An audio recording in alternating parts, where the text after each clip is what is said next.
Real hip hop.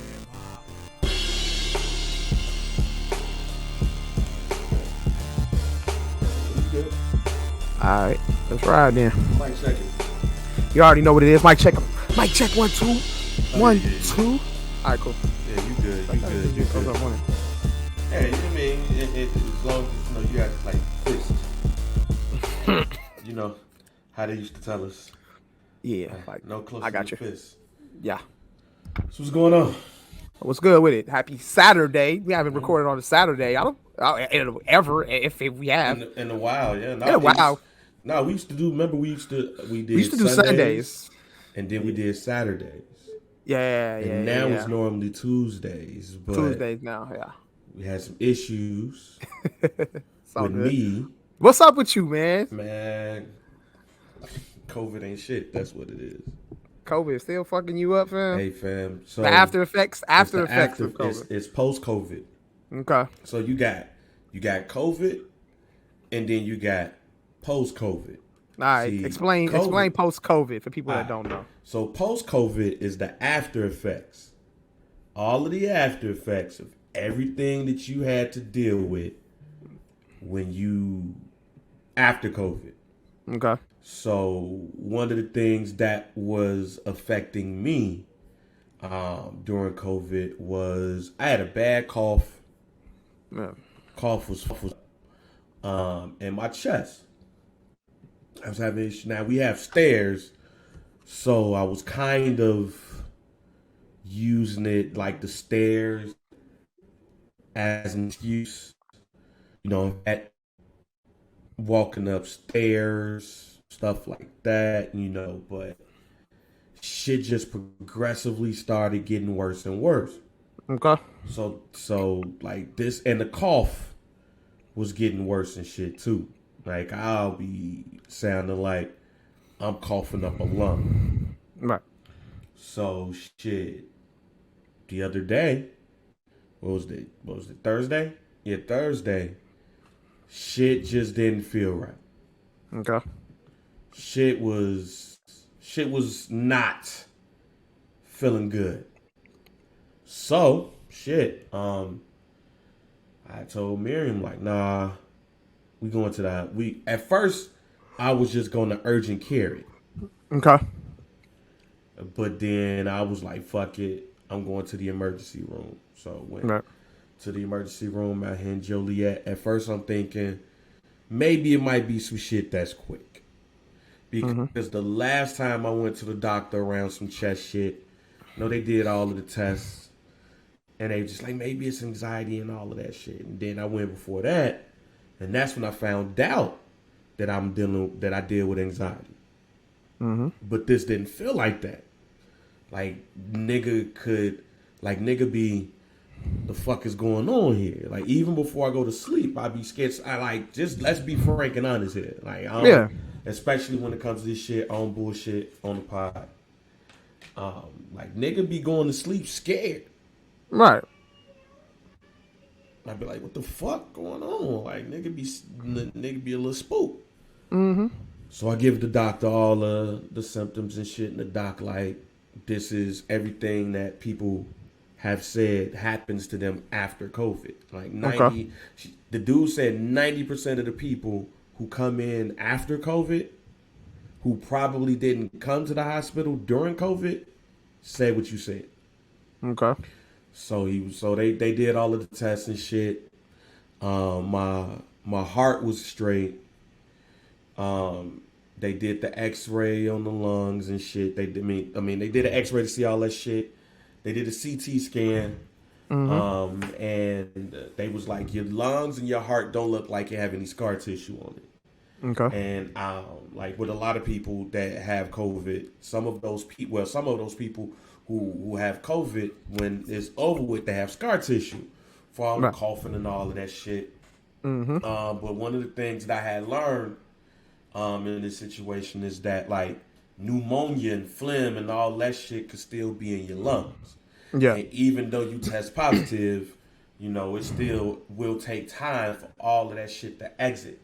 So what I learned is that I have a mild blockage in my lungs. Okay. So basically, if you hear me on the pod and I was stopping and going and all of that shit, as I was like breathing different, that's what it. That's what it was. That's what it is. I have a mild blockage in my lung, so they gave a nigga. And remember, I had the inhaler. Yeah. That motherfucker's back.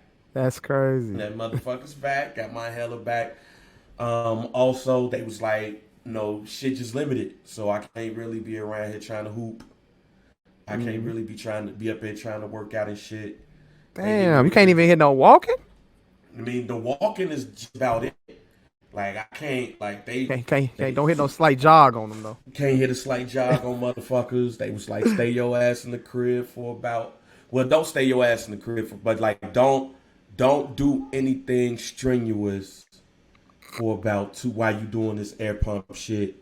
But also because even though it's a mild blockage in your chest, you know, even though it's mild, like don't be up here trying to be Superman. Don't be running around. Basically, if all you got to do is walk, sit your ass down, and it just made me look back at what I was doing during COVID. Right. And be the only person in the house that was really able to move around a little bit. I was moving around. Yeah. Like mask on and shit. But I'm not the type of person that sits the fuck down unless the doctor tells you to sit the fuck down. This is the second time in a calendar year that a doctor says sit the fuck down. Yeah. So it was. It's weird being down. It's weird when a motherfucker telling you to sit your ass down. Right. So that's what I'm doing, and I've said on this pod before. I'm just real, like, conscious about health and about what happens to me. You know, and here's the fucked up thing, Mike. Sitting in that motherfucking hospital, Jack, and seeing all those people sick, and you don't know what they sick with. Like this in there. She came in there with the throw up bag, just throwing up and shit. It was like 3 people in the waiting room. Cause see, here's the fucked up shit, and I hate starting off the pod with COVID shit, but we gonna talk about Nicki Minaj and that shit. So this is a good segue.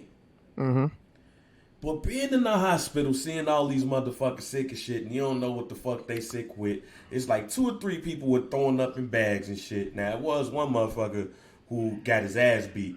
Like, I went to the bathroom, and I was like, damn, who the fuck fucked up homie? Like, they whooped dude ass. But then they take me in the triage, they do all the shit. They showing so much concern but it's so many people inside of the hospital for COVID. Yeah. The doctor looked at me and was like, look, you can stay if you want to. If this was a normal time, we'll tell you to stay. And we still giving you the option of staying, but it's so many beds dedicated to COVID. Yeah. You ain't got to. And all I'm thinking in my head, Mike, is, damn, this motherfucker really telling me I should stay, but we ain't got the room. What the fuck? So I'll go home. He's like, you sure? Because you can stay. But I'm like, yeah, we straight. Now, part of that is HEPA shit. Like, I'm thinking, like, they gotta do it. But it was just what the doctor explained to me, like, just because it's mild, that don't mean that shit can't grow. Get that air pump, steroids will help clear it out. But, like, that don't mean shit can't go left. That's why we want to monitor you, your sleeping, and all of that shit too. So it was wild. I'm glad I didn't go to urgent care. I'm glad I went to the emergency room and shit. Man, wild times for you right now. They took blood, like motherfuckers was just stabbing me and shit. I had the IV and they told me to go back to the waiting room. That's how many motherfuckers in the hospital. Like they had the IV in me and they was like, all right, you go back to the waiting room. And I was like, so I'm gonna go back to the waiting room with this in my arm, Jack. Like, then I went in that bitch. I went in there about 3:30 because we went to pick up Trey, and then I went to the hospital. Dropped me off at the hospital. And I ain't get out that bitch till 12. Like I'm sitting there like, damn. Like the nurse called me and she said she called me earlier. I'm like, man, I went up here and I asked. Niggas was like, yo, they ain't called my name. But this was like 10 minutes after you did that shit. And like she hit the other arm with the blood and shit. So they took ample amounts of blood. They did all that shit. Blockage, all that wild times for you right now, bro. Yeah. You know, prayers up to you and the family, man. I'm glad you're doing okay though. It's like you're doing good. So you gonna hear me stop and go today, like y'all have heard me in every last pod for like the past month. Like nigga get the with the deep breaths and shit. But we gonna make it happen. Shit ain't gonna change, but the content not gonna change too. I just again, like. And I'm gonna ask you a question, Mike. And it might be a dumb ass question about to ask you. Yeah. This question might be dumb as fuck. But I gotta ask. Do you feel bad when you get sick? Do I feel bad when I get sick? Yeah. What do you mean? Like like as of recently, or you mean like no, just like when you get sick, right? Like when you get sick and you're tired and you can't move around like you want to move around. You gotta call off of work. Yeah. And shit like that. Like, do you feel bad when you gotta call? Like when you gotta do that shit? Not really. No. Okay. Especially in these times, because normally a job is gonna tell you, hey, if you're feeling any kind of symptoms, don't come to work. All right, cool, shit. Goddamn it. Slight cough. Manager, I got a slight cough. I ain't coming to work. Fuck them, bro. Shit. Hey, they shouldn't be making us come to work anyway. Nah, you know what I'm saying? Unless they paying us essential money, and jobs ain't out here paying essential money to some of these jobs. So I fuck. Get paid decent. I get paid decent. But nah, here's like. But no, at the end of the day, though, I think even in times right now, though, nah, bro, I don't feel bad at all, fam. Because at the end of the day, if you could be sick and you just don't know, like you could cough and then you'd be like, damn, do I got COVID? That's the times we living in right now, bro. Fuck, this shit. You be like, damn, dog. You could be like, some could taste slightly off to you. It'd be like, damn, this shit don't taste right. Am I losing my taste? Do I got COVID? Fuck. That's the times we living in right now, Bang. So if you're cautious about that and you take into consideration and not going to work and protecting others, fuck it, bro. Nah, don't feel bad at all, bro. It is what it is, dog. I get what you saying. I get what you're saying. Ain't nothing you saying is wrong. But I think I get it. I think watching my father work as hard as he did, like I still and I like my job. I like my job, and I like 10% of the people that I work with. You like your job, but you already like 10% of your coworkers. I love my job. My job, I love what I do. Yeah. I just like 10% of the people that I do it with. I got you. I follow you. Part of that 10% is the people that I work closely with, which is my team. Mm-hmm. So when my team is down and then I'm not working, I kind of feel bad. Like I like them. I don't like, but as a whole, is like the whole thing. I only like 10% of y'all. Now, that don't mean I don't respect you all, because I do respect you all. But 90% of y'all, if we were to go out for drinks and you were to say, bang, you coming out with us, I'm probably going to say no. Let's keep it at a great working relationship. There you go. So if I'm sick and y'all affected, I might not feel bad. Just depending on the situation. And then with our situation, we're shorthanded in a lot of places. We're shorthanded in a lot of ways. That's part of the reason why I worked during COVID. It was like, yo, like three of the top 4 people can't be down. Right.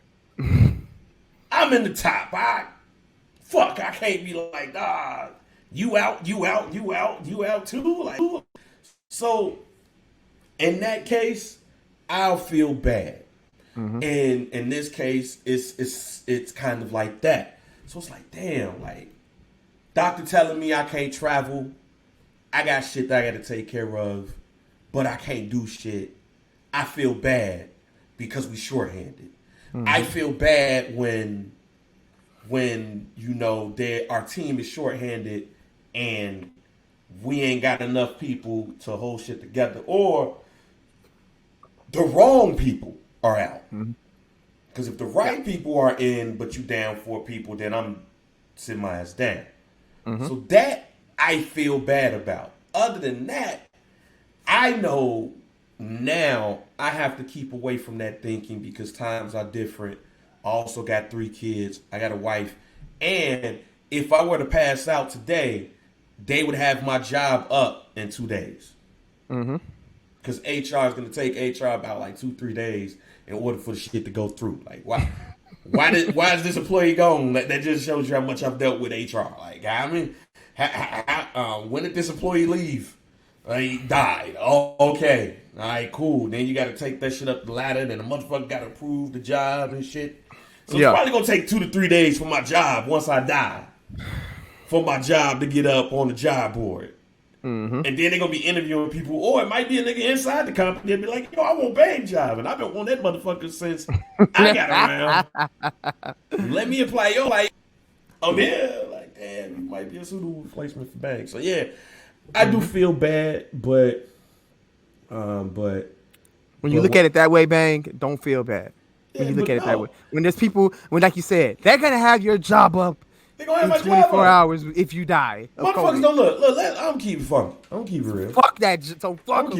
If you don't feel like coming, if you ain't up to coming to work, Bang, don't feel bad. Because you do everything that you got to do for that company, bro. And so you don't feel bad because when you're on the clock, you putting in 110%. Speaking of, shouts out to I forgot to text you too. Shout out to the big homie Yanni, who works with me. You know, executive producer of the Morning Hustle. He has his own podcast too, Regular Guys. And he wants us on the pod probably like next Sunday or something like that. It's like, yo, we might watch the game. We might be watching our game while your game is on, but we can give you some due time. So I'll let you know. That's let me know. But I say all that to say, motherfuckers don't get fucked that I got this pump in my hand. Motherfuckers, like a lot of motherfuckers that I work with. And this is the other part of I can't feel bad because how many niggas hit me up at work that knew I had COVID? Or I know they know I had COVID because you know work. Motherfucker be out and shit. Motherfucker like, why the nigga out? Especially now. Now, if you out, motherfuckers just gonna assume you got COVID. Like, if you send your out of office right now, that's COVID related. And that shit don't say vacation. I'm out on vacation. Motherfucker like, damn, he got COVID? As soon as motherfucker sent I sent the email yesterday, I said, health-related issue. Health-related issue. How many text messages did I get yesterday? Like, yo, you straight, nigga? Yeah. One text. So that 10% that don't like me probably don't like that I don't like, they probably don't like me either. I got one text, nigga. I got one. Like, yo, the feeling is mutual. Right, nigga. Like, yo, like, we got you, fam. Like, straight. Yeah. Yeah, like, so maybe the feeling is mutual. But yeah, I got one text message when the motherfucker say, yo, you straight? You good? You alright? That's why you don't gotta be able to? Like, are you gonna be able to? Are you I don't know. Can I help? I need some help. I know you sick, but I need some help real quick. Like, crazy. Nothing, nigga. Like, nothing, nigga. I still remember when I went to the hospital.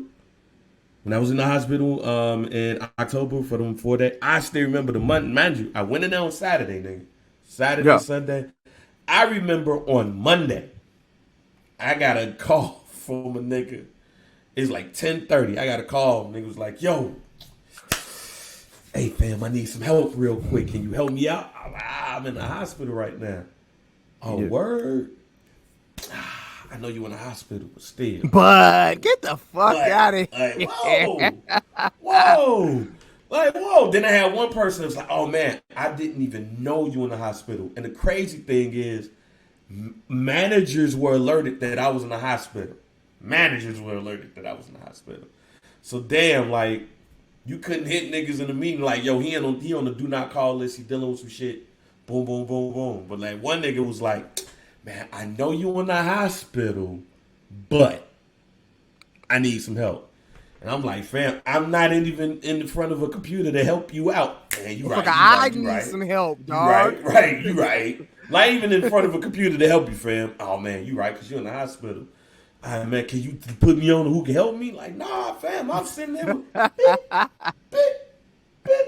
So, I need help, nigga. The fuck? Lots of it. And when I had COVID, only outside of the group, outside of my core group, that same person who hit me was like, yo, you straight? It's the same person who hit me during COVID. Like, yo, do you need some shit from Uber Eats? Need to order some shit? Like, you need something? You straight? Sit your ass down? Woo, woo, woo. Right. Only one person outside of my team hit me up.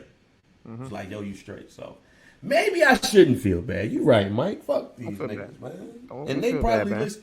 And I know some of my coworkers listen to this probably. Outside of Weso, like I know Weso gonna listen to this podcast, but like, damn, Joe. Damn, fam, who hit you? Who didn't hit you? Wait a minute, you said only one person hit you outside of the group? Like, yeah. Like, damn. Shit. I don't feel bad. So maybe I shouldn't feel bad. Because, I don't know, man. Because when I find out that niggas, something wrong with niggas and shit, like, I might not necessarily just hit, like, as soon as I find out, damn, nigga, you okay? But when you get back, see, that's the sign when niggas like you, they don't like you. It's the first meeting you're back. It's the first time you get back, Mike. So, Mike, it's right. You was gone for a week. You was sick and shit. And then that first day back, and it's a meeting. If a nigga don't acknowledge that you just got back, and I'm glad that you feeling good, they don't like you. They don't fuck with you. Yeah. They Okay. don't fuck with you. Yeah, that didn't happen. That didn't happen, Mike. That didn't happen, Mike. You already know, bag. So that's what I'm saying. Don't feel bad. First day dog. back, niggas. First day back, niggas was like, "Oh, hey, JR, how you doing? All right, I'm fine. Let's get this meeting started." Yeah. Damn, all right, fine. Yeah. Yes, The motherfucker, he low key, he wished you had died. You back, nigga? You back? Damn. That's what he thinking in his head. Damn. Man. So don't feel bad about that job, man. Yeah, I guess you're right, man. When you go to work, do exactly what you've been doing. Yeah, you right. Handle your business, and if you use your PTO or your sick time, use that shit. Yeah, you right, man. You can't get it back. Yeah, you right. But this week, that yesterday, I felt kind of bad because I know what's going on. But you right, niggas didn't even hit me and was like, niggas ain't hit you. They don't care, bro. So they might not. Hey, they might have plans without me. I don't know, man. I don't know. And that ain't just them. It's just other people too. It's like, yo, it's like, man, JR, this motherfucker fan, this nigga, man, why is he here? Why is he here? What does he do? Yeah. What does he do all that? All right, man. Speaking of COVID, man, Nicki Minaj is in the news. That's your girl, fam. That's my girl when it comes to the music. I don't know what she doing outside of that shit. When it comes to the music, she the GOAT. But Nicki Minaj is in the movie. Nicki Minaj. Give me a slight timeline of what's happening right now, man. I know she's been in the headlines a little bit. Based off, she didn't perform at the VMAs. Yeah, so she didn't perform at the VMAs. Like, I don't know. Now, the funny shit is when she first said that she had to postpone the VMAs, and the motherfucker said that the reason why she had to postpone because it's next to a Chuck E. Cheese, and That's then they map quested that shit. So it's like, damn, her husband can't go and shit. That was hilarious. But she said in a tweet that she had COVID. Now, within those tweets, I'm gonna try to be as careful as possible because I do have some opinions. I have an opinion on this. And I get yours too, of course. But I have a real strong opinion on this. But Nicki Minaj came out. She did say that her cousin in Trinidad said that his friend got the vaccine. His testicles got fucked up. He became. She said this was her cousin. She said her cousin, right? Her cousin's homie, I think it was. Her cousin's homie. Okay. Her cousin's homie had got the vaccine, fucked up his nuts. Also that he became impotent, and his fiance broke off the wedding because he was impotent because of the vaccine. Now, I didn't see a tweet from Nicki Minaj that said that she was against the vaccine. Matter of fact, she just brought this up because of questions being asked if she was vaccinated. Yeah, and questions and concerns about it. People went and took it and ran with it. She did say in a tweet, I believe, that eventually she would have to get vaccinated if she wants to tour and all of that shit. So she's probably going to get it done. But she got questions. So I guess my question to you is, and that wait, before I even say that, it was, I forgot who it was, but it was a tweet that also came out, was like, yo, she got questions on the vaccine, but she ain't have questions on the mask shots. And that shit was hilarious. I don't know how her ass got like that. I just know that was hilarious. And the reason why it's hilarious, I'll ask within this. My issue with the I need more information crowd is the shit that you put in your body already. Like, if you got ass shots, or if you didn't go to the right doctor to get your ass done, you should not be questioning the vaccine when it's cementing your ass. You didn't question to get that ass fat without the thighs to match, but you're questioning the vaccine.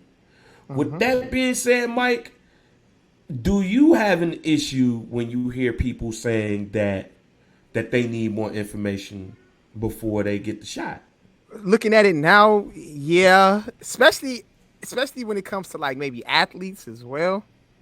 Like, I think it's like, dude, y'all take a lot of performance enhancing shit to perform at a high level on the football field. So when you guys are like, downing the vaccine because I don't know what I'm putting in my body, so to speak, like, you kind of being hypocritical right now, Joe. So it's like, yo, a lot of people looking funny in the light. Nicki Minaj is one, yo. That's what I'm saying. Like, look, when it comes to her music and shit, she the GOAT, but she's looking wild funny right now. So yeah, like that shit is like really mind blowing to me at this point, bro. When people are out here questioning, this vaccination, and like, dude, the times we living in right now, y'all really need to just educate yourselves all together, bro. Like, get with your family doctor and let them explain this shit to you, man. Like, for real, like, yo, this shit ain't that hard, man. Children take vaccinations all the time, you know what I'm saying? They need certain shots to go to school. You needed certain shots to go to school when you were a child. Like, you know what I'm saying? This ain't nothing different. Like, yeah, that's how I see it. That's how I see it at this point, bro. I don't have an issue with people questioning the vaccine. I got you. Yeah, question. It's cool. If your reasons for not taking it for certain reasons, cool. But like you said, athletes, if you've taken performance enhancing drugs, like Nicki, if you got ass shots, anybody else, if you got anything enhanced, if you took anything to enhance your body look wise, yeah, you looking real funny right now. Yeah, like talking about a vaccine. Yeah, people like that looking funny in the light. But I'm gonna give Nicki some rope, a lot of rope here. It's just that the only thing that I think is you, whatever happened to keeping your shit private is what gets me. I don't give a fuck if the press if the press come away with you saying that you want to keep this private, so the fuck be it. Hey, no comment is like really not a thing no more. No comment is the best comment that you could put, because it's none of your business, nigga. Is it any of your business? Look, the shit that I said early in the pod is technically none of y'all motherfucking business. But I'm telling you this, right? To know my experience with this shit. You can do what the fuck you want to do after that. I am not gonna tell none of y'all. And my father-in-law is here. He probably hear me cussing and shit. Goddamn. Is he aware that you like that you like you curse? He's aware. Yeah, he's aware that I curse and shit. Hey, if he don't know, he know now. And he's aware. I mean, been with Miriam for 10 years, but now Absolutely. It's his first visit to the house, and he probably okay. It's like, goddamn, Lee is that nigga swears. He's swearing. He's doing this podcast. You know, you ain't got to curse to do the podcast. All right. Here we go. Yeah, go ahead. I'm never going to tell anybody you should take the vaccine. I'm not going to be one of those people. I'm not going to get the little round shit on your Facebook profile and be like, I'm vaccinated and I'm proud. I'm not going to. I saw somebody in a Facebook name put vaccinated. I'm not going to do that. I'm not going to do none of that shit. Wow. I'm vaccinated and I still got sick. Now, I know that the vaccination does not cure. It helps you in fighting it if you get it. So, but I'm never going to be like, oh man, y'all niggas got to go get the vaccine. But I'm just going to tell you my experience and you take with that shit what it is. However, especially when it comes to celebrities, shut the fuck up. Do we know if Jay-Z is vaccinated or not? Nope. Do we know if Beyonce is vaccinated or not? I'm a guess. I ain't going to say that. I'm thinking I say this. Now, when they have these like events and shit like that, Rock Nation brunches and shit. Now, I know there's got to be stipulations to this shit. Look, hey, so, look. And Wait, Mike. Yeah. Nicki Minaj let it ring that in order for you to go to the Met Gala, you have to be vaccinated. Mm-hmm. Who wasn't at the Met Gala? Nicki Minaj. No. Jay-Z and Beyonce. Jay-Z and Beyonce wasn't at the Met Gala. I've never seen Jay-Z and Beyonce at the Met Gala before. I mean, they've been there before. Have they? But, yeah, they big enough not to go. Beyonce's I think Beyonce's been there, yeah, but I don't think Jay-Z's ever been to a Met Gala. But look, they was invited. Okay, they was on the list. The motherfuckers didn't show up. I wonder why. That's up to now here. That's up to y'all motherfuckers to speculate. Mm-hmm. You know what I'm telling you is it ain't my business or your business if Jay-Z and Beyonce is vaccinated or not. It's not our business if Drake is. Drake said he was vaccinated and still got the shit, according to Nicki Minaj. Nicki Minaj didn't even have to tell Drake's business in a tweet. That shit. That ain't none of our motherfucking business. What's driving me crazy now is the fact that all of these motherfuckers can get on social media, tell a business, then get upset when the motherfucker got a difference of opinion. That's crazy as hell to me, that's bro. The rope. That's as far as the rope I'm going to give Nicki Minaj. She has every right to question this shit.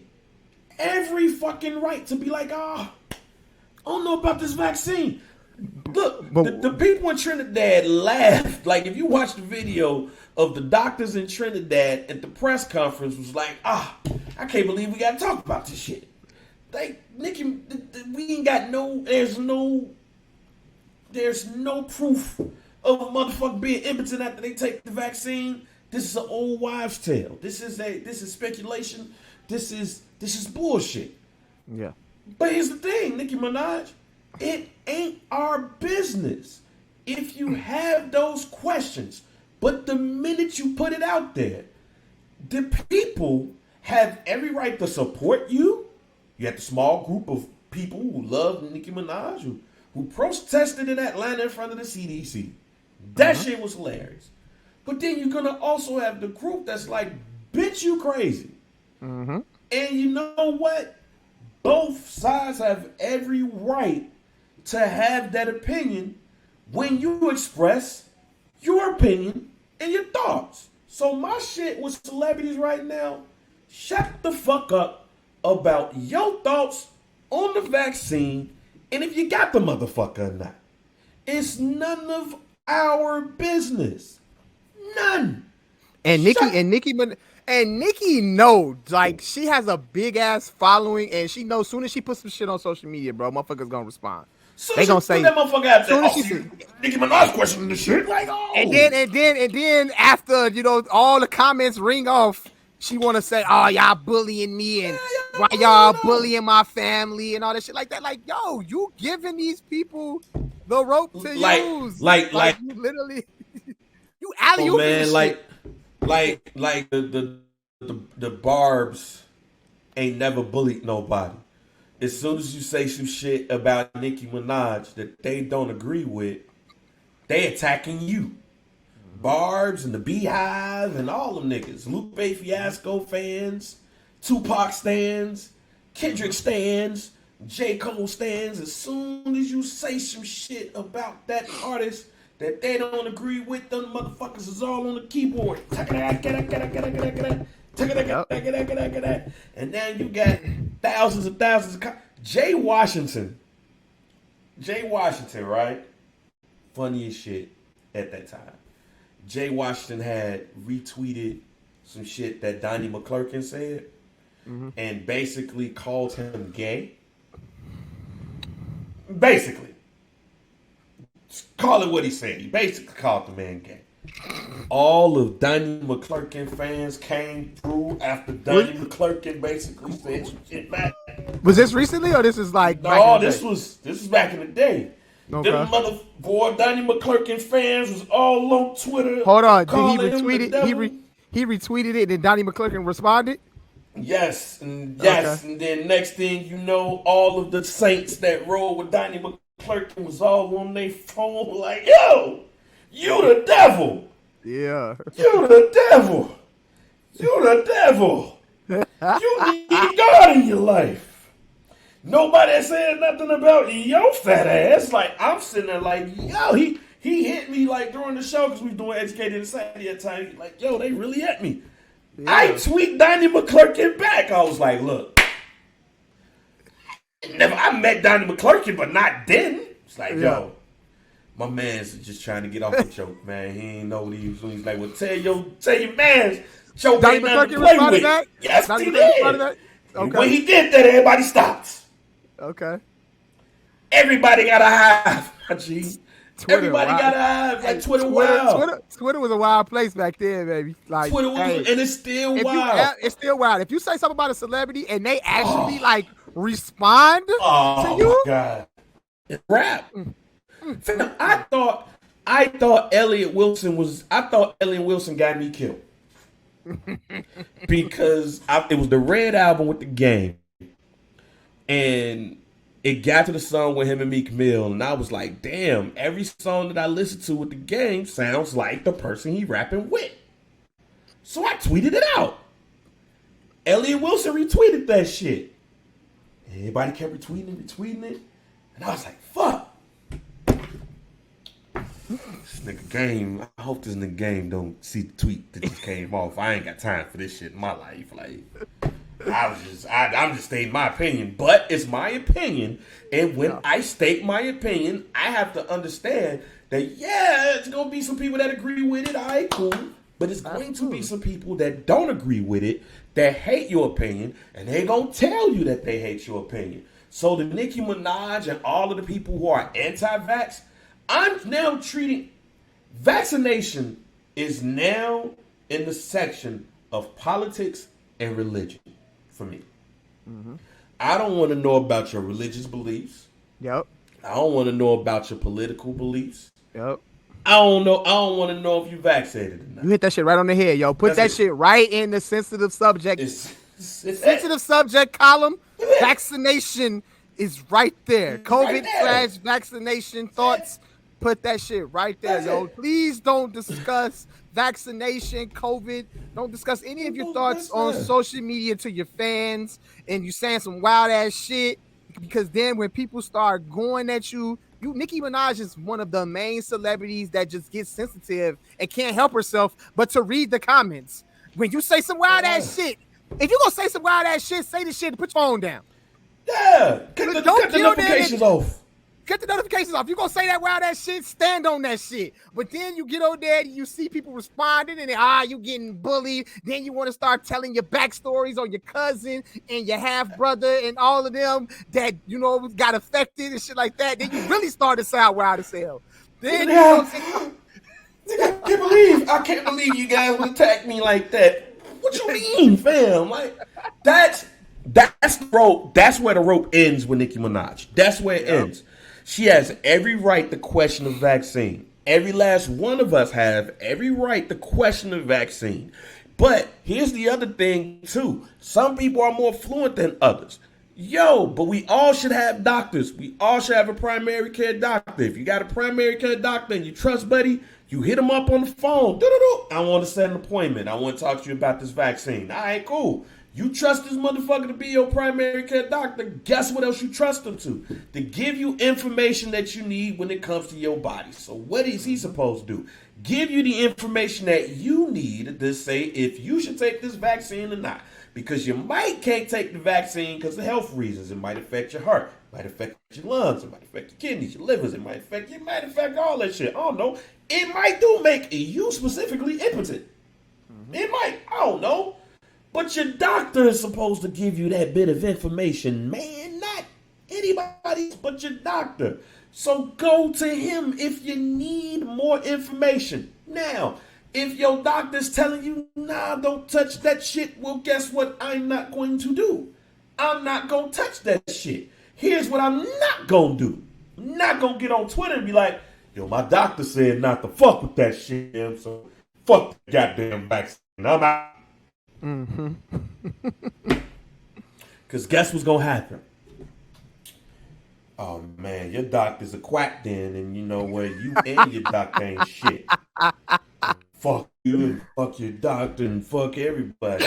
So your doctor's a doctor. And he looks at the CDC and he trusts the CDC to give you this. But now he said don't take the vaccine. Fuck him. Then you gonna have somebody else that comes in and be like, she has all her right to question it, and if her doctor's telling her, then blah blah blah. You know what? Look, ain't no celebrity oblivious to that. That they know what they do and they know what they control. Shut the fuck up about your status, man. That's it. That's all. I'm not going to be next to you. You're not going to cough on me. You're not going to cough on half of the bars. You know what? If you ain't vaccinated, you can't go in half of the goddamn buildings in the world now. Shut the fuck up. We'll know your ass is vaccinated when you announce your tour. That's it. That's it. Now, if a motherfucker be like, yo, you ain't touring in 5 years, man. What the fuck is going on? You've been doing virtual concerts, man. Then we'll know that you have. Then we'll know. We'll know. Just don't say nothing. Just don't tell us. Just keep us still in the dark. Yeah. I like the virtual shit. It's quick money. I can reach y'all all, and I ain't got to go travel. I can do this shit in my room. Hologram tour me now. So yeah, man. That's it. That's all on that one, man. Just keep your shit to yourself. And might be a Nicki Minaj rollout. Might be a rollout for Nicki. It might be. Hey, this would be the weirdest. Hey, look, the rollout's been getting mad weird right now. So keep the train going, Nicki. Tucker Carlson and Fox News sitting up there supporting you. With Tommy Loren supporting you. All of the right wing conservative folks. Hey, like Michael Jordan said, Republicans buy Nikes too. They buy albums too. So, you know, the Nicki Minaj stands and the conservatives. Hey, if you see Tommy Loren, you know, putting some Nicki Minaj lyrics out. Hey, what if Nicki Minaj, like, you know how LeBron James get everybody album before and before? Yeah. Like, what if Tommy Loren start getting Nicki Minaj music before it comes out? We'd be. Shit, no, look, at this point, bro, nothing would surprise me at this point. And Tommy, you support me, bitch. I support you. You are a part of the Barbs. I'm about to send you my album. Go check it out. Next thing you know, you look on Twitter and Tommy Loren, however you say her name, Tommy Loren out here rapping Nicki Minaj bars. Rapping Nicki Minaj lyrics. That shit crazy as hell. I wouldn't be shocked, dog. So, hey, this could be a possible Nicki Minaj rollout here, ladies and gentlemen. Stay tuned. We'll see. Yeah, that shit'll be wild to the motherfucker. Yeah. All right, man. Let's go ahead and get to this Verzuz shit. I think I was gonna talk about R. Kelly, the Maywood years, but we get to that later. Let's get to this Verzuz shit, man. Fat Joe versus Ja Rule. What was that on Wednesday? Tuesday. On Tuesday. First of all, shout out to Triller. If you're a boxing fan, shout out to Triller because they got boxing matches before Verzuz now. Okay. and it's like $2.99 a month, like $3. So if you like boxing, like I like boxing, and you gotta watch a boxing match just because like Canelo was in it, you like love boxing, you want to see who coming up and shit. They got this thing called, I forgot what it's called, but it's on Triller. It's $3, and before Verzuz, they got like 4 fights. Yeah, and then it's Verzuz. That's dope. So it's like Trillerverse, yeah. So it's dope. I spent it, watched the fights. Then I watched the first half of Fat Joe versus Ja Rule. Intermission came. I went to sleep. Bang, you even tweet, you posted, he said, I might not make it through this one. I might not make it through this one, fam. And let me first say this, because you're gonna have to recap me. There's nothing. This is not because I'm not a fan of Ja Rule. I'm not the biggest fan of Ja Rule. I can tell you right now, I can count on one hand the songs of Ja Rule's that I really fuck with. Yikes. One of them is I Cry with him and Lil Mo. Like, that song is the best song to me in Ja Rule's life. I Cry with Lil Mo. And they performed that. They did? Yep. Fuck. But that's the best song in his life to me. But I am a Fat Joe fan. Like, I fuck with Fat Joe. I say that to say this. It felt like Fat Joe and Ja Rule was trying to recreate the Dipset Locks battle. Okay. It felt like they was trying to recreate it, and I'm looking at it, and I'm like, now when the Dusty Bitches line came out, because I was there, I watched Put It On Me. I'm like, who the fuck is this that come out? Is that Vita? Shit, where's she? I even tweeted out, like, where the fuck they find her? And now, I worked with Lil Mo for about a year. When she did more. I'm about to say Lil Mo currently do. She does radio still. Not no more. No, not no more. I worked when I first moved to DC. Was the beginning of the Fam in the Morning with Lil Quicksilver and Lil Mo. So shouts out to Quicksilver. Shouts out to Lil Mo. I worked with them for about a year. So for about a year, I woke up in the morning and basically was helping them film content and all of that shit for the show, putting it all out and everything. So I wouldn't say that I worked. As far as radio goes, I worked closely with Lil Mo for about a year until she was let go. Okay. So it was good to see Lil Mo performing again, because I remember when we used to come in the studio and she had bullshit. And me and Quick could be like, nah, just get your ass back in the studio. Like, Quick could be like, get your ass back in the studio. I hear this one like, yeah, get your ass back in the studio. And so it's good to see her back. She got a new single out. It's good to see her on that stage again, too. And Lil Mo got one of the best voices in hip-hop R&B. Bro, when she hit the stage and she was singing, I was like, yo, she sound good as hell. Sound like voice was perfect. So that sounds like good. The record, ladies and gentlemen.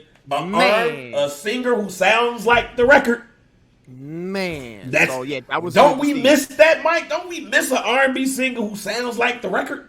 Man, that shit was crazy. Yo. That shit's crazy, but she sounded good as hell. Yeah, so I didn't put two and two together with the Dusty Bitches comment until the next morning. Okay. This wasn't even me going on Twitter and be like, oh shit, no. I woke up, took a shower and all that shit. And I was like, wait a minute. Fat Joe was like, yo, them Dusty Bitches in the back and Lil Mo and Vita come out to Put It On Me. Was he talking about them? Oh yeah. Like, whoa. Absolutely, bro. Now, I ain't gonna say in Fat Joe's defense, because at the end of the day, he was like them Dusty Bitches, and then he was like, you need to feed them, you know, like they wasn't. That's what he said. He said that shit, yo. I forgot the feed part, because Vita's skinny. I should have put two. Vita always been skinny though. Vita been skinny. Vita always been skinny. But yeah, Joe, when he was saying that shit, I don't know if he was in the moment. He was in the moment of the battle. I get it, but bruh, when he said that shit, I heard it in real time, and I was like, yeah, I heard it too. I just didn't put two and two together. I said, you gonna say that shit? And here's why. I'm listening to this shit, and I see, because Ashanti came out too. Like I wasn't there for the Ashanti rollout. He said that shit before Ashanti even came out. Bro. I know. I'm just saying it was three women that worked with Ja Rule in the back. Yeah. 2 of the 3 was the Dusty bitches. That's what I'm saying. Like that's why I had to put 2 and 2 together. But I was like, dang, he couldn't have been talking about them. Like he know them. Yeah. But apparently he apologized. He apologized on Twitter. Lil Mo tweeted out, nah, she needed another apology. Remy Ma, defended Joe. No, Lil Mo, you can't tell me how to feel. I agree with that shit. Lil Mo ended up on TMZ. She got some flowers from Joe and an apology. He apologized on the live stream and shit. So everybody kept saying Fat Joe needs to send the Birkin. He got to send the Birkin bag. He gave away 2 Birkin bags. He gave away one to Ashanti. He gave one to Remy Ma. No, you missed that part, huh? At the end of the show. Nah. No bullshit. No bullshit. No, he did. Oh, shit. He gifted Ashanti and Remy Ma Birkin bags, nigga. Yeah, she wanted a Birkin. Lil Mo wanted a Birkin bag, my nigga. Well, let me ask you this first question though. Right, it's a real question. I didn't put this on the list. This is not on the notes, but I just thought about it. Do you have an issue with Spanish people using the N-word? All right, so is there is Fat Joe not black at all? Like, so if you're Spanish, you got black descent. All right, it's a bit different though than having black descent and being black, in my opinion. Like, you have black descent, ain't nobody, like, you got to put that. So what is Matter of fact, when what is he? Is he like Puerto Rican? No, he's Puerto Rican. And Puerto Rican look, everybody got black. No, Puerto Ricans have African blood in them. But see, there's a difference between African blood and black, in my opinion. And here's what I'm saying. When you go to a job interview and they fill out the shit, or if you do the census, they ask you what you are: white, black, Latino, like Asian, all that shit. Then they ask you, of what Hispanic origin are you? Black, non-Hispanic, Hispanic, none. For Hispanic people, they don't have some shit that go, are you of African descent? Are you Latino, not African? Or no? So let me ask again, do you have an issue of when Latinos use the word nigga? When Mexicans, I ain't even finna lie to you, bro. When Mexicans say it, yeah, I have the absolute total issue with that shit, bro. Like I ain't even lie to you. When Mexicans say that shit blows me, bro. Unless they mix. But like a full-blown Mexican, bro. Jay Holland's family could say nigga. Okay. His wife is Mexican. His kids is mixed. They got black in them. No full-blown Mexican should be saying that shit, and that shit be blowing the fuck out of me, bro, because I think they just... Puerto Ricans get a pass. See, I don't know why Puerto Ricans get a pass. It's crazy. But yeah, when Fat Joe says that shit, bro, I've never thought about it that way. I thought Fat Joe was like one of them light-skinned Puerto Ricans, like, you know what I'm saying? He might be half black, mama white Puerto Rican. So Noriega can say nigga. Noriega's black as the motherfucker though, even though he Puerto Rican. Like but Fat Joe, we got questions. Fat Joe got questions, I guess, because his skin. Big Pun got questions. Big Pun, them niggas, they was saying that shit, so I always thought it was cool. If okay, they was out here. Here's why I asked. Daddy Yankee and Pitbull not gonna get on the record saying nigga though. They saying nigga. Wait a minute, with Pitbull was a rapper. Okay. I'm just saying, I've never heard a full Pitbull project. Even when he was the Latin nigga from Miami rapping, like when he was unsigned hype and shit, I ain't never listened to a full length. The only time I've ever listened to Pitbull is in the white people club when the Pitbull shit comes on. Okay. I've never, so I don't know if Pitbull ever used the word nigga in his music. I don't think he has. You know what? I'll take that back. Oh, his Ricky Ricardo shit, he can't. Right. I think maybe on one song though he was featured on. I think they like omitted the word, like they like kind of blanked it out. Oh, like wow. he was in a way of saying it, but I don't think he actually said it. Okay, so I gotta go back and do research so on that. here's Like the reason Eddie why. Yankee, Bad Bunny, I don't expect them to say the N word, and if they do, I'm gonna have a problem with that shit. Now here's why. Let me hold on. Let me go ahead. All right, I had to catch my breath real quick. All right, so let me explain why I asked that. Yeah. Because I feel like, to me, right, you don't call a black woman a bitch. You don't. And niggas know that shit.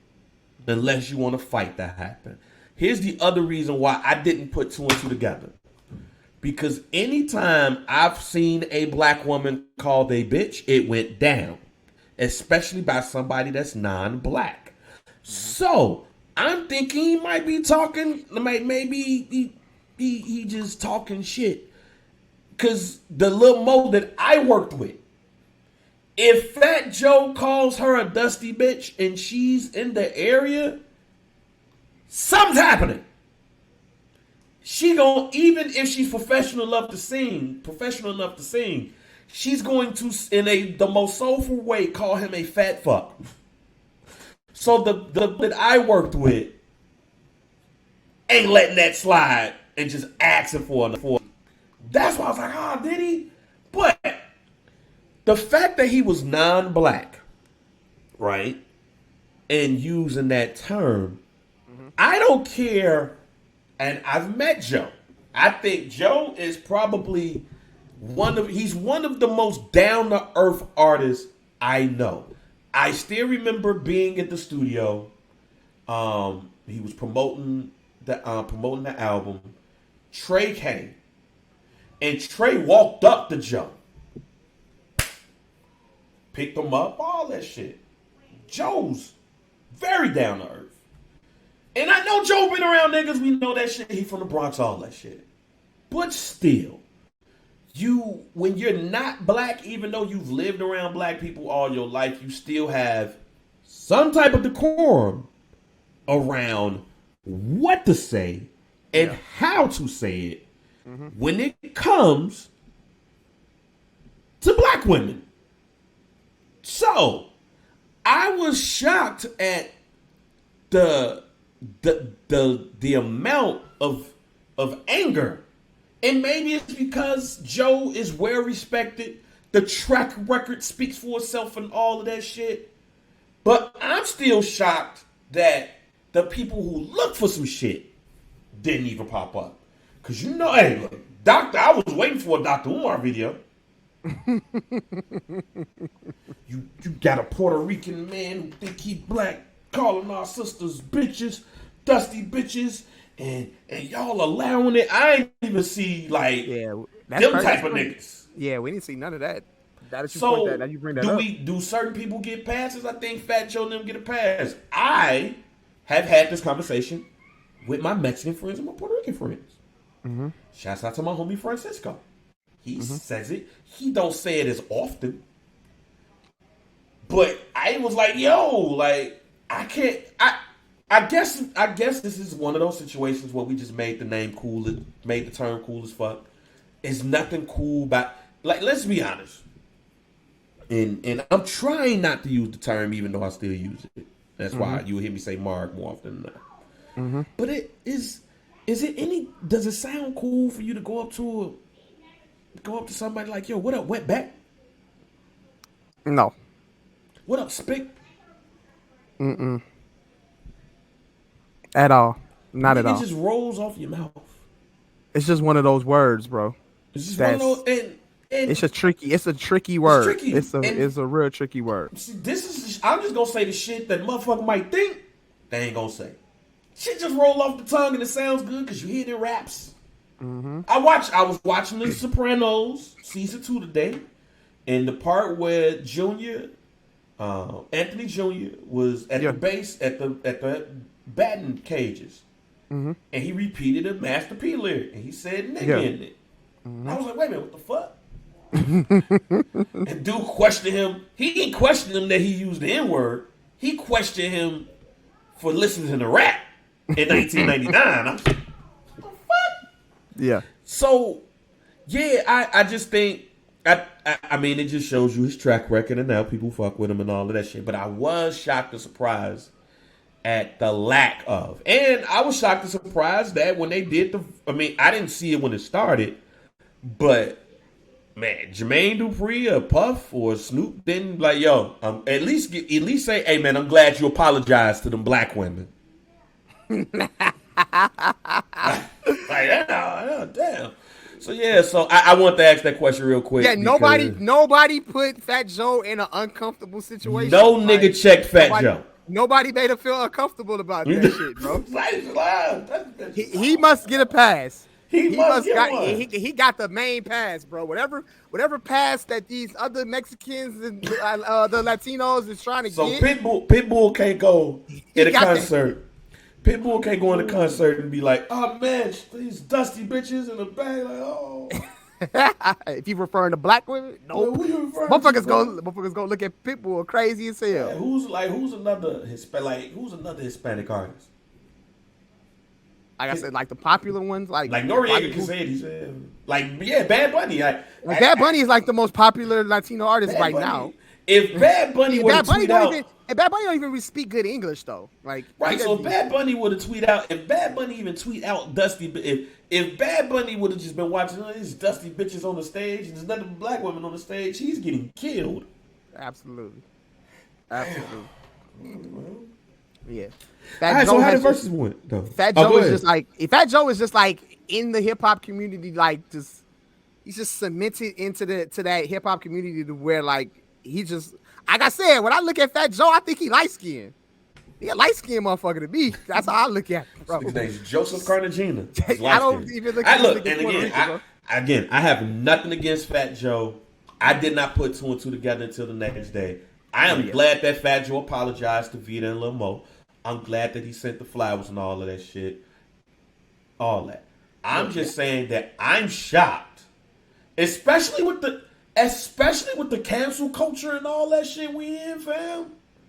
I let the motherfucker shout to cancel Nicki Minaj for stating her opinion on the goddamn vaccine. Fat Joe come on the stage, dusty bitches, and nobody saying shit. Because they think Fat Joe black. He black. And I know somebody's gonna listen. I know somebody's gonna. If a black woman listens to this pod, I know there's gonna be a black woman. That black woman is going to say, "Cause y'all don't protect black women. That's why." And you know what? Here's the first time you will ever hear me say this. On this one, you might be right. Might be right. You might be right. You might be right. Cause ain't nobody checked Fat Joe. They know in public, then in private. Ja Rule might have, bruh, you was going a little bit too hard. And at that moment too, at that moment, in like you said, how was the verses? And at that moment, Ja Rule was like, "Yo," and Ja Rule played it so cool, like you know what I'm saying? Because I don't think he wanted to blow up the spot, and you know he didn't want to cause no scene. Yeah. That he kind of like told him like, "Yo, I'm surprised at you, like you know what I'm saying, disrespecting the ladies like that." Like you know what I'm saying? I saw that. But he said after that, like I ain't got no songs about women. Yeah. So it was Ja Rule played cool in that moment. He didn't say stop, Ja Rule. Stop talking about these beautiful ebony black women, Nubian queens and shit. No, he was like, oh, got songs for women, nigga. What are you talking about? That's why I said it felt too much like Dipset versus the Lox to me. But I didn't.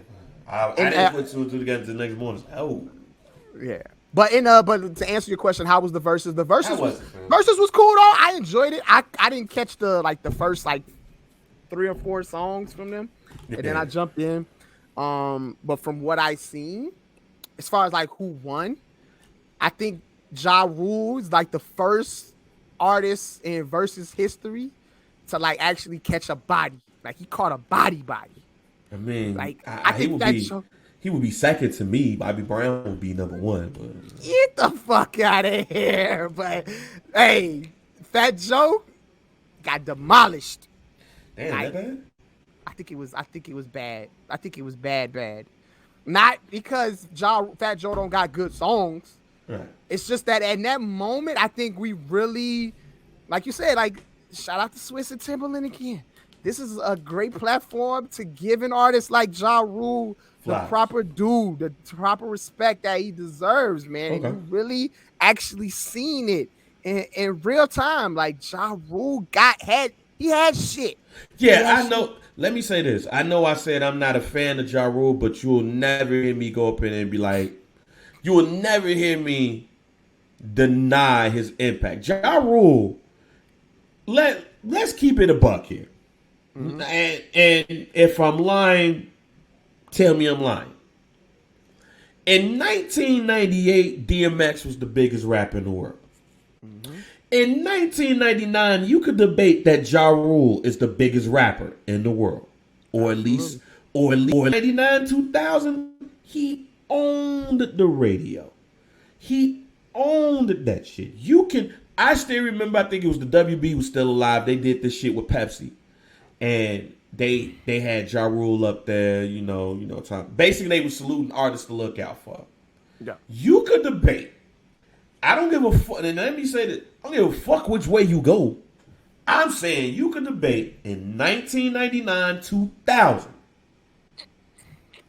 Ja Rule was one of, if not the biggest rapper, popularity-wise when it comes to radio, in the game.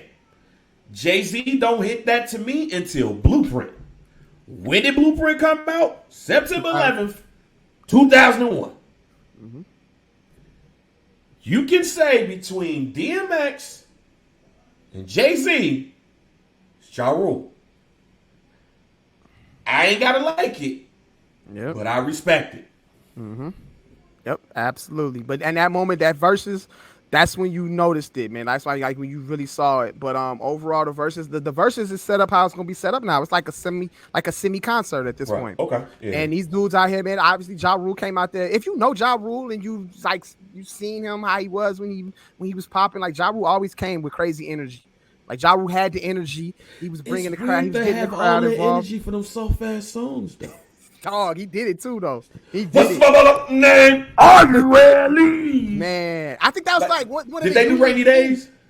He did Rainy Days. They did Rainy Days. He didn't. Like, he brought that out. Rainy Days. Like, yo, why you got all that energy for the soft ass? Smile for me, like, yo. That was like one of the unique things about Ja Rule as an artist, though. He did Rainy Days. Wow. But yeah, Joe.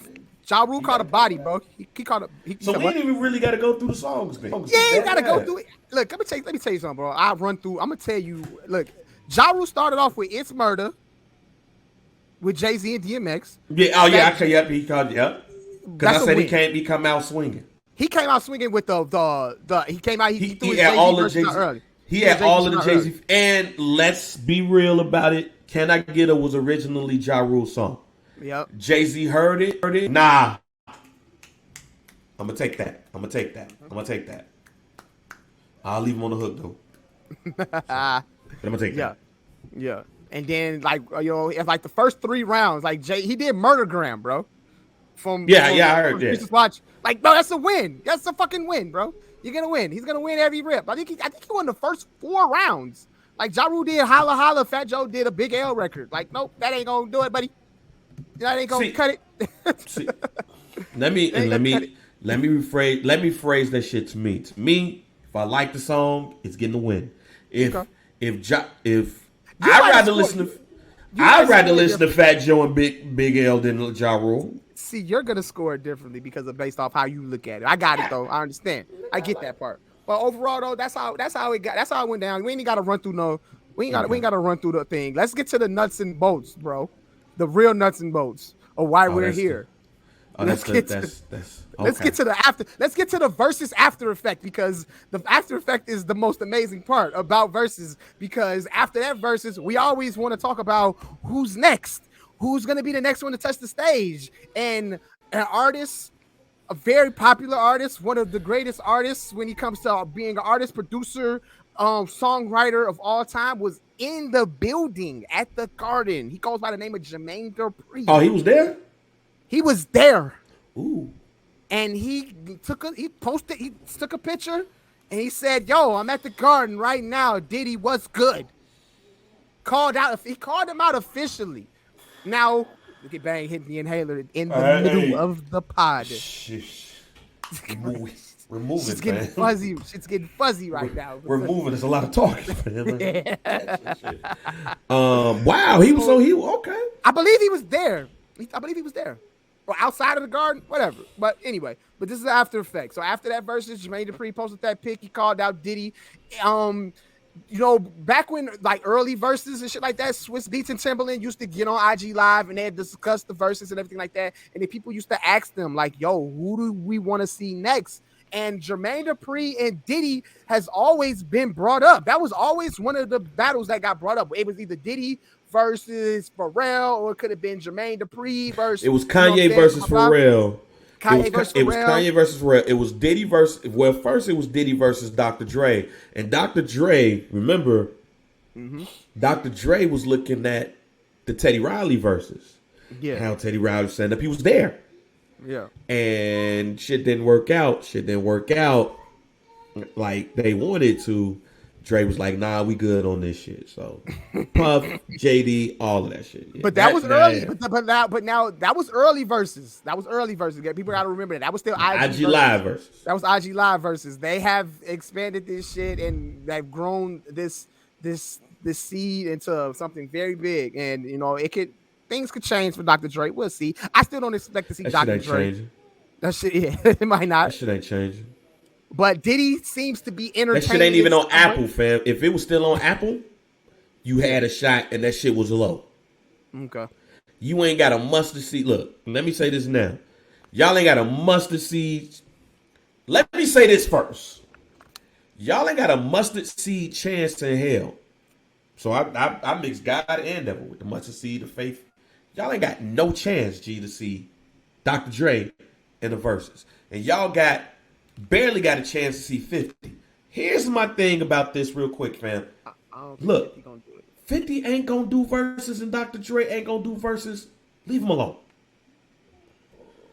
They your cousins that never spend a night over your house. That's it. Leave them two out of this shit.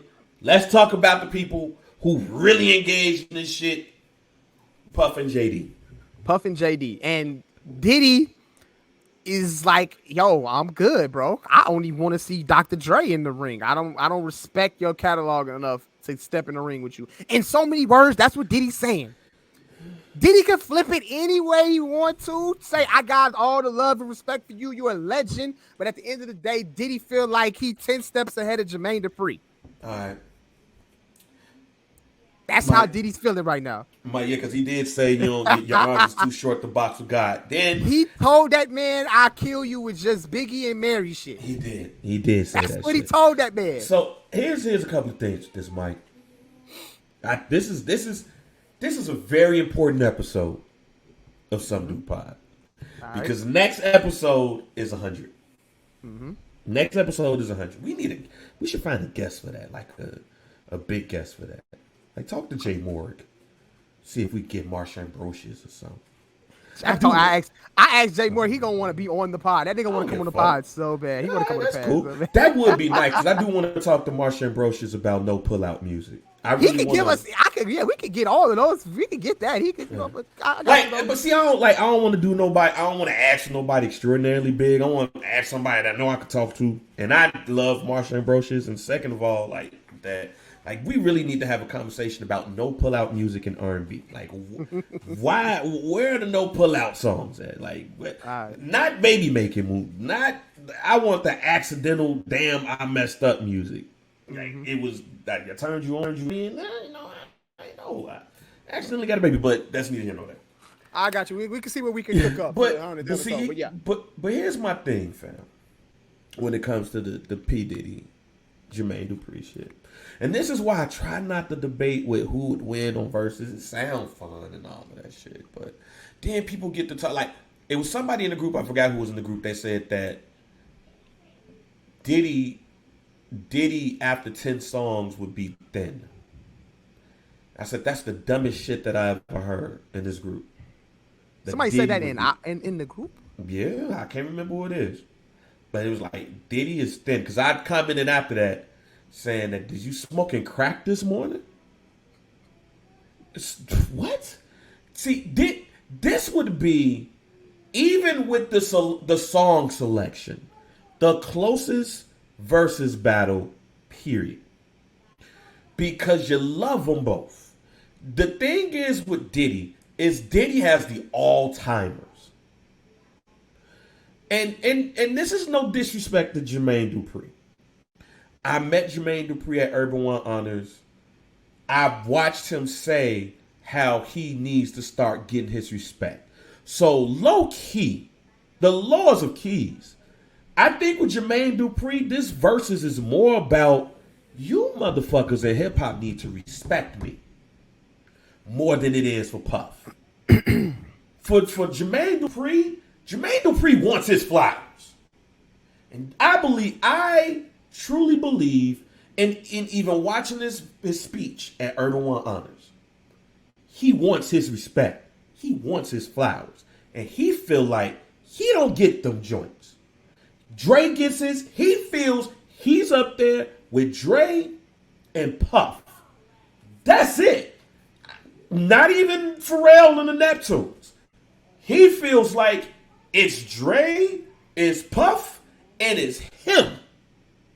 In my opinion.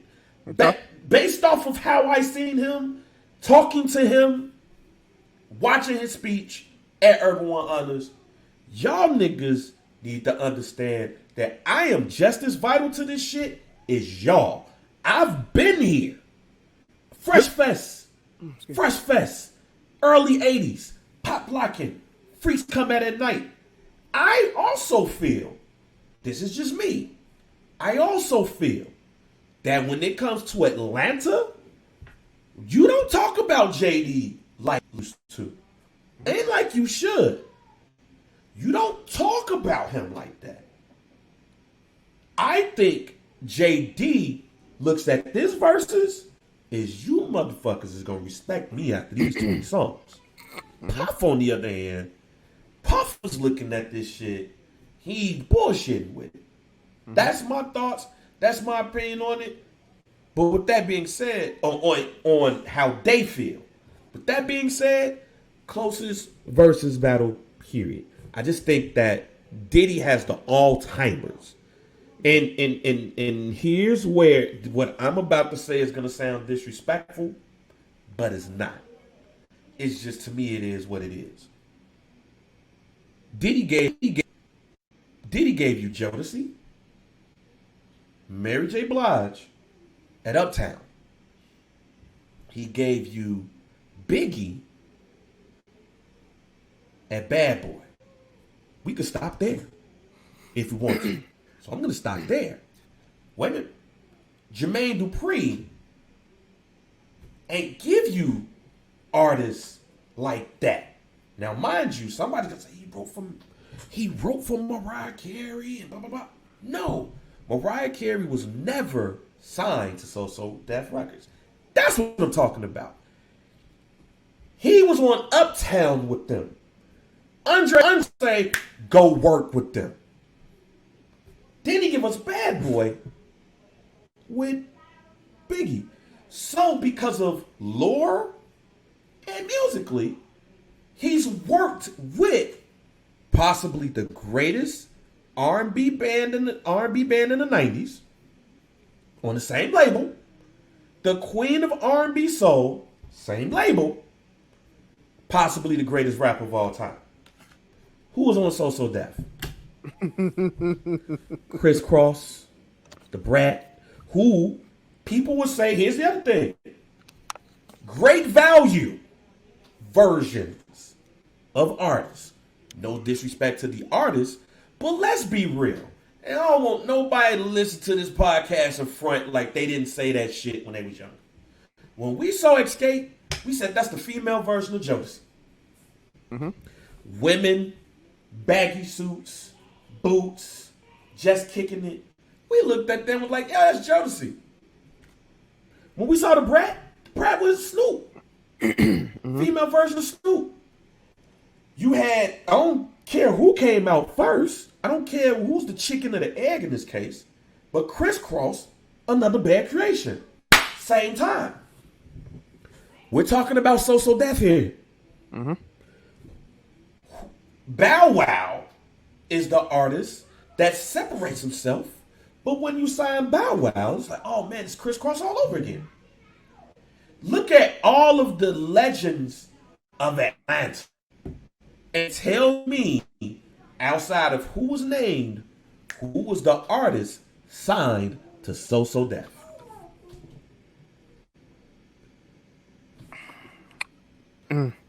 Virgin, Jermaine Dupri goes over to Virgin. Yeah. Janet Jackson's over there. That's his girlfriend. Who's the artist, the big artist, that was at Virgin that Jermaine Dupri signed? That's no diss to Jermaine Dupri. What it is artists associated with the label. Because that's what it is. Like, Puff is associated with them, and they were together. He owned the label, or he worked on the label. And Jermaine Dupri created artists that looked like them. Great value. He made money and was very fair with it. Escape, made history, made great music. They won their versus battle with SWV. The Brat was the first female rapper to go platinum. But when you look at the legends of artists, you will never get the Brat mixed up with Biggie. You will never. But dang, let me ask you this: go ahead. Does that make it like? Is that fair? I mean, are we? No, it's not fair. But no, it's not fair because here's the flip side. It does not make it fair.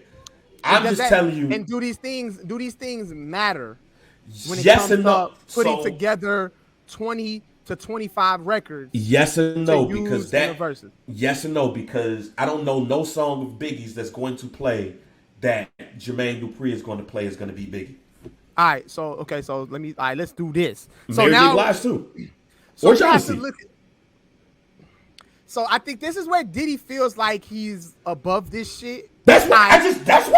That's cool. The top three, them three artists is the reason why Diddy feels that he is over JD. But also, in my opinion, that's why the industry feel that way too. Because we like your songs, but let's be real. In 1993, 1994, you was like, great value. The Aldi's version. We loved the Aldi's cream soda. It wasn't nothing against it, but we knew it was Aldi's. But the Aldi's cream soda is fire. What I'm telling you is, that's why that man feel like he don't get the respect. Now, let's go after that to the 2000s. That's JD. I don't give a fuck what Diddy talk about. That's JD. From an R&B standpoint, that's him. 99 going into 2000, that's JD. Because you can look at Drew Hill, Sleeping in My Bed, the remix, that's JD. Yep. Then you slap that shit into Usher, slap that shit into Mariah Carey. There's a reason. I think the 2000s he was named the producer like that era. Yeah. But it was R&B shit. Like I don't think we care about the franchise boys rap wise like we care about any other artists we named. Yeah. Usher gave you 8701 with Jermaine Dupri. He gave you Confessions with Jermaine Dupri. He left Puff to go fuck with that man. What I'm telling you is, what I'm saying in a nutshell is this. we got to develop some rules for if they bottom. That's what I'm saying. Now we need rules. And now I think at this point, like, I don't think Diddy's gonna be able. I don't think Diddy would agree to be like, "Yo, y'all niggas not gonna tell me what I can and cannot play." Right. Because I think that's where you really gotta really set it out at, like, yo. And then you can't. I think at this point, Diddy got a lot of credit. Like, Diddy can't play. Yeah, he got married, but he can't play. He can't just play like he played Real Love. He played Real Love. Why he can't play Real Love? Why he can't play Real Love? He didn't produce that record. No. Hear me out. This is why I said hear me out. That's why we need rules. But hear me out. That's what I'm saying. We need rules. Hear me out. This is why we need rules. We about to say the same shit. Diddy didn't touch that song. How you know he didn't? He didn't touch that record. He didn't have no credit. He needs no credit. You can look that up. That's public information. But no. Hear me out, Mike. That's what. Just let me rock right now, because I'm gonna.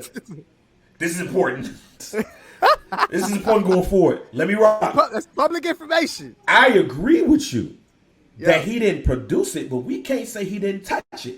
You know why we can't say he didn't touch it? State why we can't say he didn't touch it. Because he is an executive producer. Bingo. But see, that's what we gotta. All right, so here's gotta be one of the rules. We gotta throw those two words. We gotta throw that shit away. That shit has to go away, bro.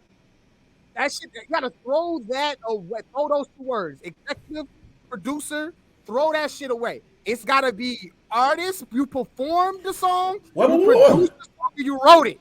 So what? So Mike, hear me out. This is touchy. Mike, hear me out. It's touchy and tricky. What if Mary J. Blige comes out and say, soon as it's played, and niggas like, no, your name, because his name ain't on. Somebody put his name on the credits on Wikipedia, friend. If you go to Real Love now, it say Diddy's name on there. That's bullshit. All you gotta do is go on title. Go on title. Right. So you go on title. His name ain't on the credits. You go to title. His name ain't on the credits. But then here comes Mary that goes, even though his name's not on the credits, he produced this just as well as the other two did. It was very influential in the sound of that song.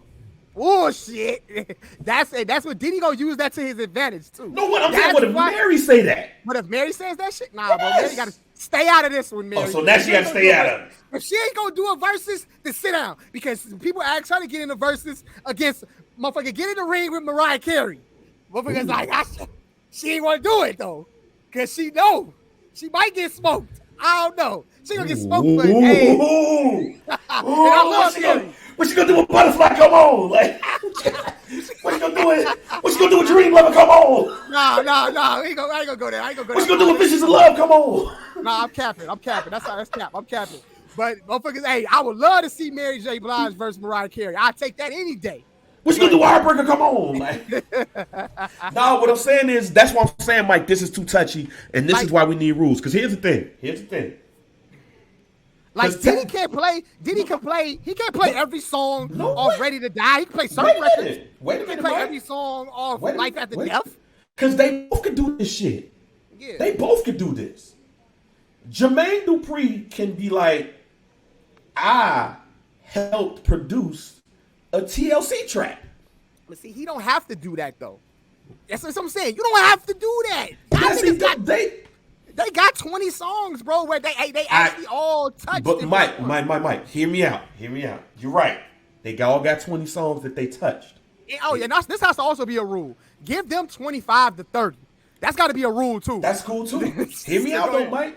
Go ahead. They each got 20. But then when you start looking at the credits to see who did what, I'm not gonna. And this for both of them, because Jermaine Dupri helped create a sound. But he probably wasn't the person who did specific song here. But because the label got So Def on it, executive produced by Jermaine Dupri, he got the same right to do what did he do. The issue becomes the issue for JD becomes when you do that. When you start going, I executive produced. Let's be real. If we do the executive produce shit, Diddy wins. Diddy might win 20-0. He might win 20-0. That's why you have to. the executive producer shit. That's the issue here. The same thing with Dr. Dre. If Dr. Dre were, that's why if we use executive producer, the only person that will stand a chance against Puff is Dr. Dre. And I think that's Diddy's I think that's Diddy's mindset when it comes to this shit. Diddy feels like if I was in the studio with Mary and I breathed, I took a breath over it the say executive executive produced by Diddy. If it says executive produced by Sean Puffy Combs, fam. If it says it was produced if it was recorded at Daddy's house studio. If I still get publishing, if you look at the credits, and if I get publishing for this, it's mine. Diddy can't. If it says, and that's his mindset. If it says Justin Combs publishing on this joint, it's mine. That's why you can't. That's why this shit ain't. That's why it's rigged. If the rules don't get rigged, if they really want to do that shit, they gonna really have to get them two niggas in the room, and they gonna have to really discuss. These are the rules. Like these are the rules. Rule number 1: you had to produce it, and your credits, your name got to be in the credits. That's number 1. That's number 2. Not. It was on the album that I executive produced. Right. Can't be that. No, the song. The song you have to have actually performed on it, wrote it, or produced it. Oh, that got to be that. That's one first rule. Go ahead. Shit, that's the only rule. Those are the main fucking rules right there, bro. Now also to be now, I don't think Diddy would do this neither. Like Jermaine Dupri's rap bag, it's touchy. Yeah, but it's see, Diddy got the rap bag. Maybe they should be like, yo, the first half y'all should just do y'all R&B shit. Y'all first half should be R&B. Second it can be rap. Second half could be R&B. I think they should throw that in as well. So it don't be like, oh yeah, this motherfucker played, you know what I'm saying, Mariah Carey up against a Biggie record. And the R&B bag, Jermaine Dupri winning. It's not even close. If they do 10-10, or let's say 15. Diddy don't know that. I don't think Diddy's aware of that, bro. That's why he's not aware of that because he was the executive producer. Don't get me wrong. I think that's a closer battle than the hip hop shit. Yeah. I think if you do 15 versus 15 rap, that's 15-0. Yeah. It's 15-0, fam. Let's go to intermission. So you really gotta really sit down and put these rules together. First half R&B, first half rap, second half 15 rap. Songs. You have to actually have got your name on the credit. Like I said, Puff can't play Real Love. He can't play it. Do not play Real Love, nigga. Because here's the thing. Here's the messed up thing here. Here's the other thing here, Mike. It's gonna be a lot. If that happens, it's going to be a lot of egos involved. Here's why. Because Puff got the hitmen. Rest in peace, Chucky Thompson. Yep. Jermaine Dupri got Brian Michael Cox and all of them.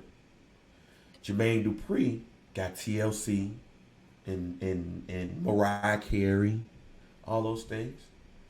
Puff got Faith Evans and all of them. Now you're gonna have a whole. Now this could literally be a tour. Not only that, this would. I'll be frank here. You can't do this versus for free. You cannot do Diddy versus Jermaine Dupri versus for free. What do you mean, like, what do you mean for free? You need a paywall, fam. I started off the Triller shit with the boxing shit. They said that $2.99, $3, they did the boxing. And then after that, you did. I'm sorry, and I know niggas gonna hear this shit and be like, oh, get the fuck out of here. I'm not saying that you gotta pay $50. But that $3 charge that you got with the Triller verse, I'm gonna pay that $3 for this one. Because this will fuck around and be the greatest show you will ever see. No cap, no exaggeration. Here's why. Escape. If you do this correctly, in one show, you can have Escape music, Total music, Jagged Edge music, 112 music, Big music, Faith Evans music, Mary J. Blige's music, the Brat's music, Bow Wow's music, Janet Jackson's music, New Edition music, Mace music. Did you shit? Fuck, do you see how many people they can pull from? Drew Hill music, every last one of them, fam, are gonna be going up the puff because we know how the streams go up after verses. Yo, you gotta play my song. You gotta play my song. You gotta play my song. You gotta play my song. You gotta play my song. You gotta play my song. Man, you gotta play my song. You gotta play my song. Please play my song. Locks in this shit. Locks, music, Busta Rhymes, like Craig Mack, Jay-Z. Did you say Jay-Z? Jay-Z. It's too many artists that this affects, fam. Yep. You can't. If I'm Swiss and Timbaland, you can't do this for free. I'm sorry, y'all. You can't.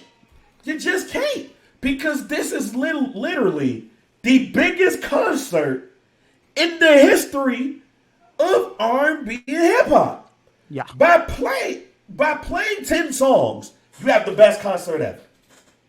If Faith Evans shows up and sings Soon As I Get Home, if Escape comes through and sings Who Can I Run To, if Bow Wow comes and rap one of them Bow Wow songs, if the Brat comes and do Funkdafied, if two of the 112 niggas come in and do Only You, you got you a great radio concert, fam, for your urban AC. How much you think you paid for them tickets, though, if that were to happen? You probably paid $50 to come each. Yeah. Mm-hmm. That's not even mentioning a tribute to Big. That's not even mentioning Mariah Carey coming with a dog in her hand. Because she ain't going to perform at this shit. She just going to show up. Mm-hmm. But you're going to see too many people. Oh, yeah. Gee, you pay for this. This is literally Source Awards, Vibe Awards, going up to some of the big awards. You got to pay for this if this happens.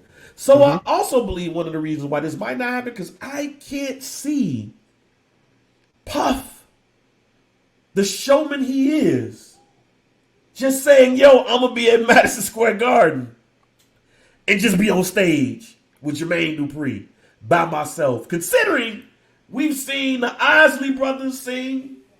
We've seen Earth, Wind, and Fire sing. Yeah. We've seen Aretha, excuse me, rest in peace. Gladys Knight and Patti LaBelle. Patti LaBelle probably had slapped the shit out of me for even messing that up. We've seen the Locks and Dipset.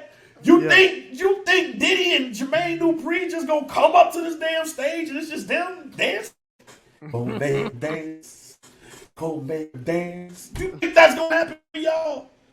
Even when I saw the Trillaverse 299 thing, I said when I saw it the first time, I said, oh, we about to hit a paywall for some of these. Nigga, all these shits is Raw and SmackDown. We about to get to WrestleMania, ladies and gentlemen. Yes, sir. We about to get to that. But it's too many variables with this, which it will shock me and surprise me if it happens.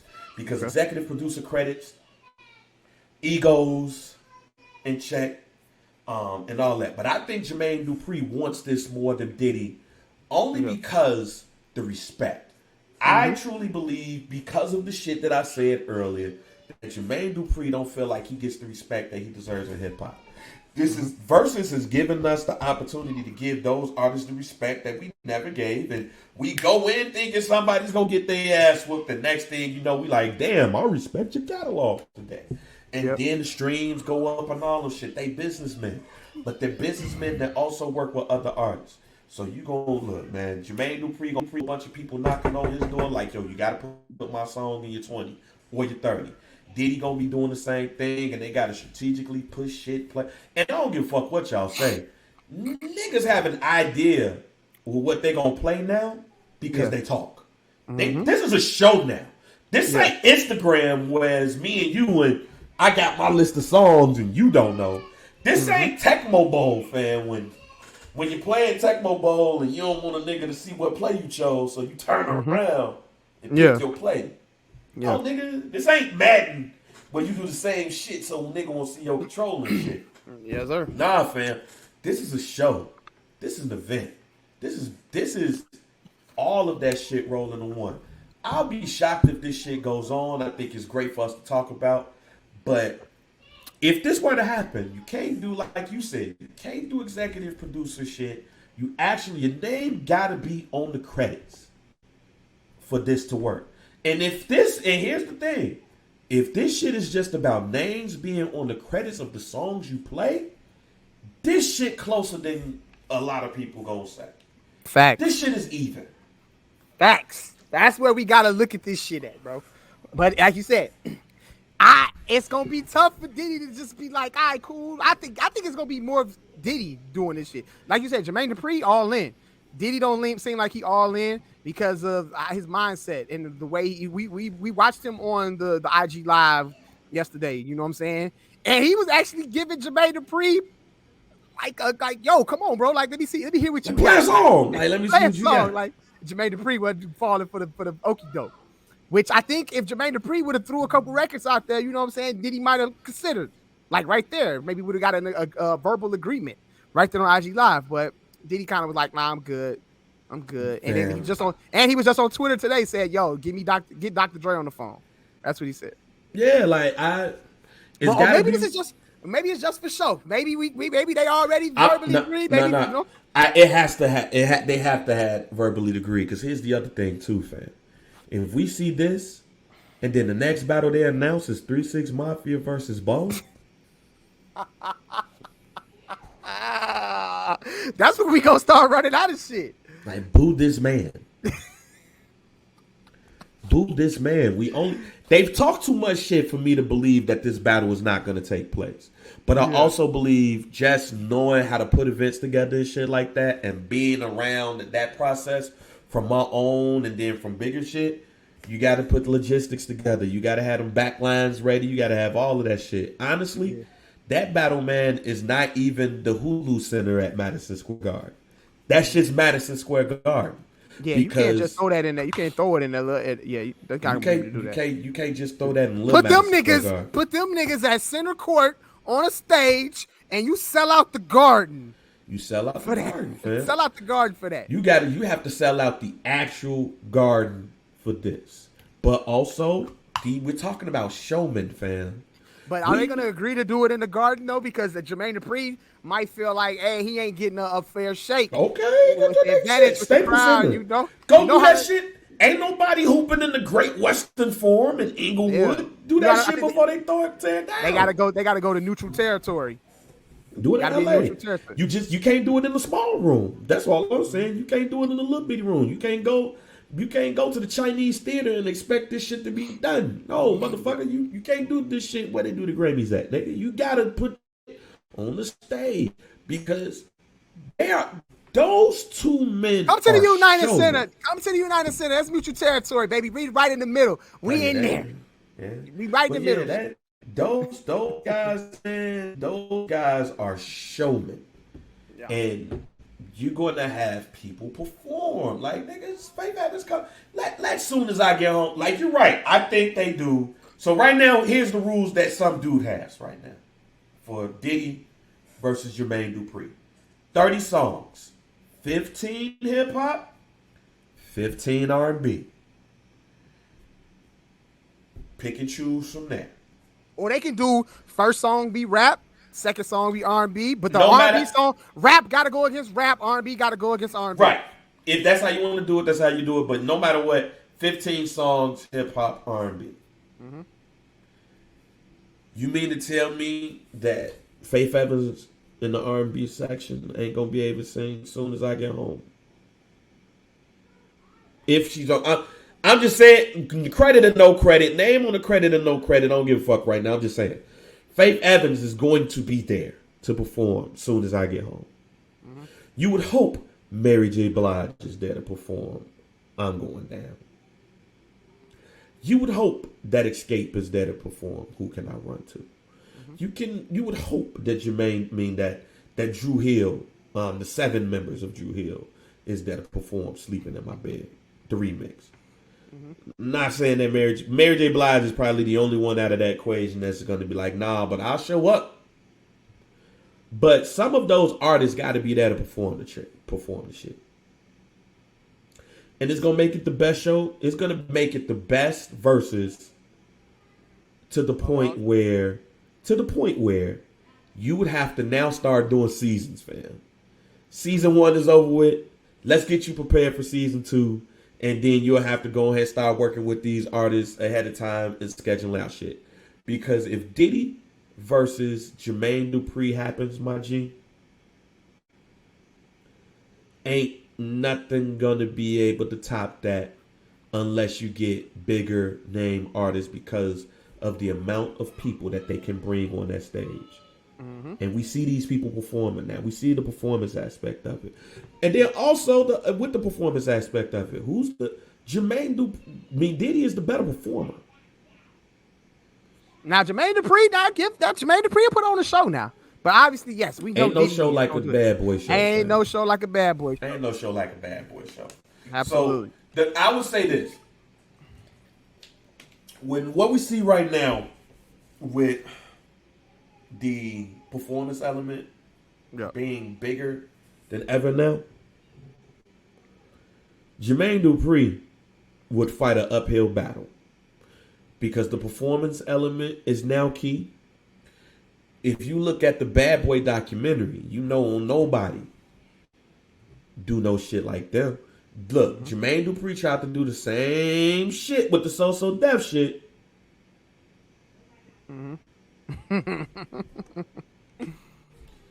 So you got that.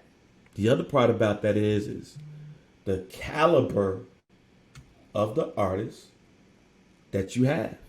Yeah. And the big aspect of it. This is why I always, when I go into Verzuz, the other part of it is I go by which song I like. Yeah.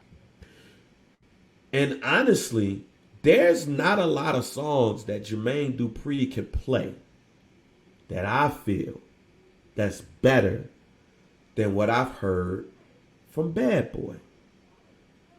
But song selection would be key. And what I'm talking about rap.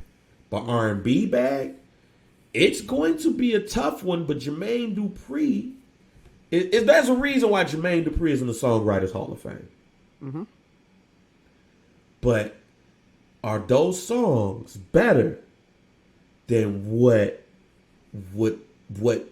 Diddy would play?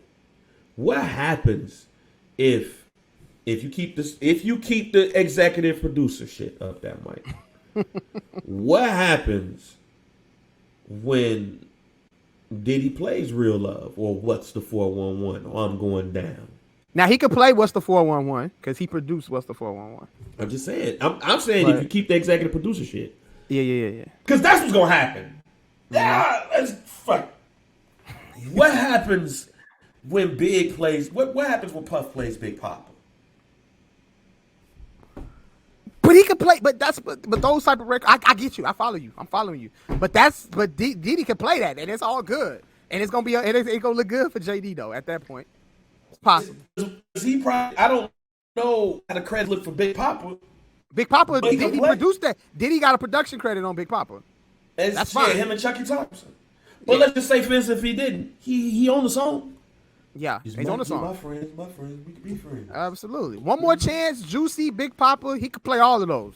Production so credit what happened? on those. What songs from Jermaine Dupri beating them songs? He played Who Shot You too. Diddy got a production credit on Who Shot You. What song? What song? What rap songs is beating those songs? You just named 5 from Big. Alone, fam. What songs from So Def, from the So Def Army beating that? Damn. Money Ain't a Thing is the only rap record that he might got. No. Hell, yeah, that's what I said. Like maybe what rap song from So Def beating Feel So Good, Mace? Interesting. What rap song from So So Def beating Hypnotized? This is where Diddy gets the one up. What's rap song from So So Def beating Notorious Thugs? What rap song from So So Def beating Whoa? I'm with you. I follow you. What rap song from So So Def beating Special Delivery? Yeah. It's gonna be on the rap side, it's gonna be a long night for JD. What rap song from So So Def beating Bad Boy for Life? With Diddy's verse. Yeah. Ooh. We almost at 15, Mike. That's crazy as hell. What? Mean A, man. What? Like, he would have to really throw a B-side out of that for somebody. No, you can't believe that Puff played that song. And the B-side is probably going to do it too. What rap song from So So Def beating Warning? Well, he can't play Warning. Can he play Warning? Yes, he can. Yes. What's that? Who at the end of the song talking about some man? I think I see it. Nah, that shit don't count. Mike, we've seen Marks play work less. I understand that, but We've seen people play less. Did he know he can't do that though? Why he can't? The rules was if the executive producer shit is in that effect, then yeah. But Diddy can't play that song. Why he can't? He didn't touch that record unless. Why he can't? He own it. Being Mike, on it, he's on it. Mike, he's on the song. I got you. I follow you. That's Diddy's mindset. This is what Diddy's thinking. That's what I'm saying. Really, because okay. Matter of fact, let's do this, Mike. You get a JD album. You get an artist from JD.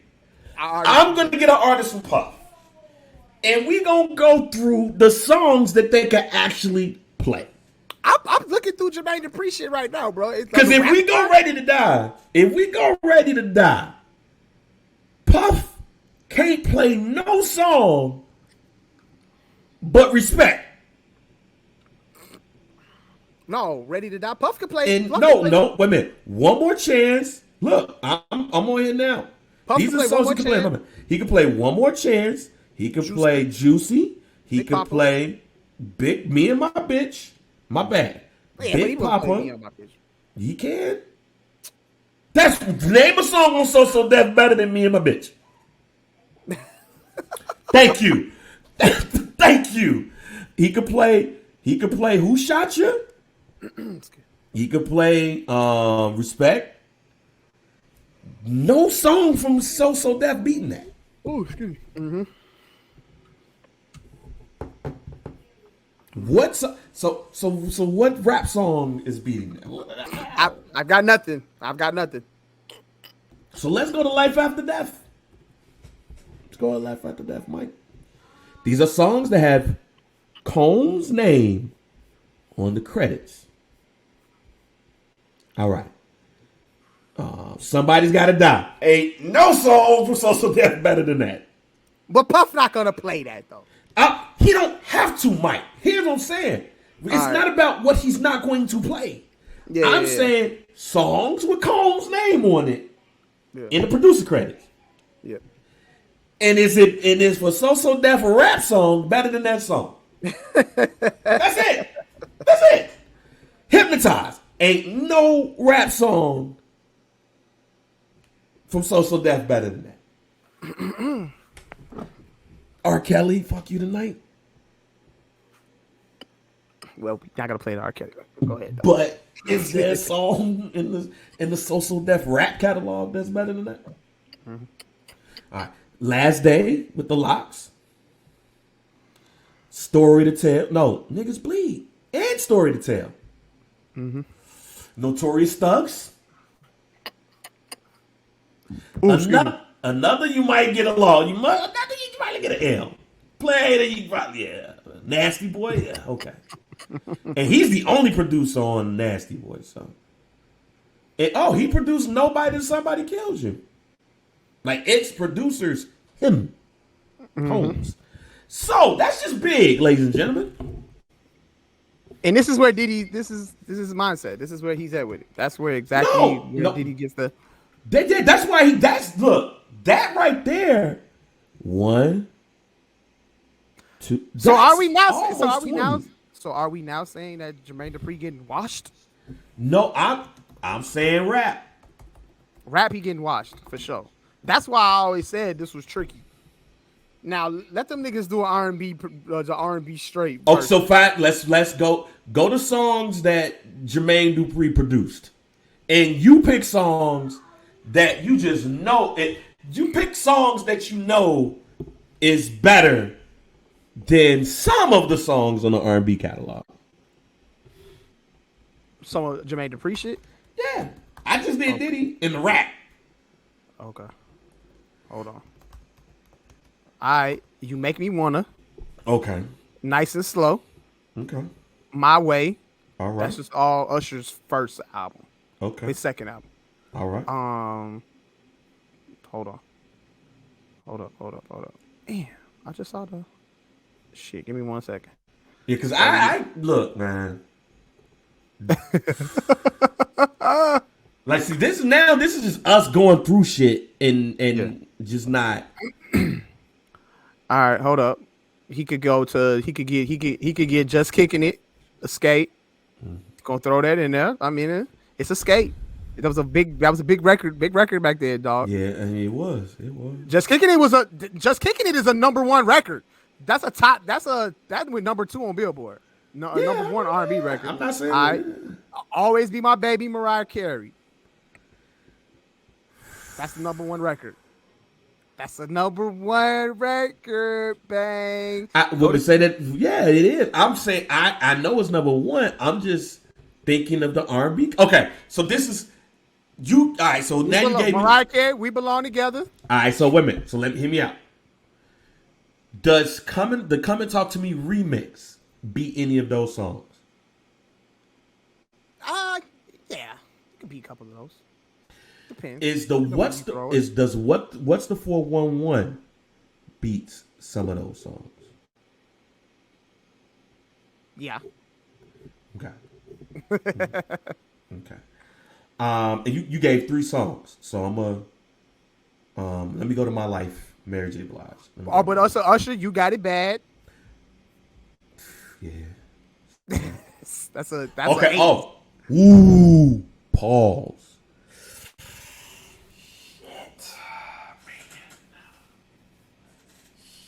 Shit, Mike. Mike. Jermaine getting washed, ain't he? Mike. I don't want Jermaine to get washed, but it looks like he possibly could be getting washed. Mike, hear me out here. I'm listening. I hear you. This is not me talking. This is how people. This is going to be the battle that also give people their words fucked up. Hear me out here. Fuck the What's the 411 album. It's All My Life. All My Life album. My Life Diddy's is on considered one of the greatest R&B albums of all time. You don't even have to. Him, Diddy's Chucky Thompson is on every record, on every song. Every record. On every fucking song, Diddy's on there, bro. So what happens when My Life is played? What happens when I'm Going Down is played? I've got nothing. What happens when Be Happy's played? I still want to see these songs go up against each other anyway. No, you bring me Joy played. I do too. What I'm saying to you is, what happens when those songs are played? You literally can't. You gotta play an ace, G. And does the ace that Jermaine Dupri have work? Like, what's that? What else is on the Jermaine Dupri catalog? R&B wise, other than. But you could say, hey, he's gonna play My Life, but Jermaine Dupri could play all the Confessions. See, that's when the clash happens. That's when that clash happens. So, but I guess my thing is this.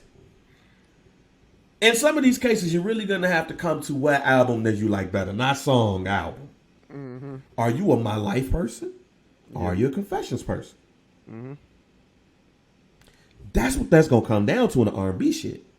Yeah. Because, like, even when you look at Faith, right? Mm-hmm. When you look at Faith Evans' first album, which is a classic, which is cold as hell, which might not have a terrible song on it. Mm-hmm. Love Don't Live Anymore remake on there. Soon as I Get Home on that bitch. You Used to Love Me on there, fam. You can't come and be like, yo, here's a remix I did for Janet Jackson. You can't be like, yo, I did this song for Barry White. Absolutely not. And the crazy thing is, you should not have to do this with this one. Mm-hmm. Yeah, I came into this at first. Like, yo, this is easy. So it ain't even no more, huh? Yeah, I think we come to the conclusion that Jermaine Dupri getting washed. Oh my God! We didn't even scratch the surface, ladies and gentlemen. Yeah. Oh wow! Might be a long night for Jermaine, huh? Here's why it might be a long night for Jermaine, fam. T.I. might. I didn't believe what T.I. said, but T.I. might be right. This might be an East Coast Southern bias, fam. Yeah. By default. Mm-hmm. Because them songs rang off everywhere. Came from New York, filtered down. Not saying that Jermaine Dupri ain't got no bops, because he does.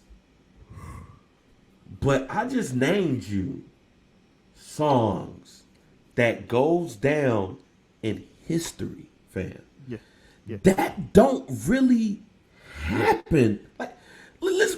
Yeah, he could play My Way album. He could play, some other shit, but I don't want to hear no Levert Sweat and Gill joints from Jermaine Dupri. I don't want, honestly, just hearing a rap catalog that Diddy got with his name on it. Not anything else. With his name on the credits. Even if you look at the albums, my G.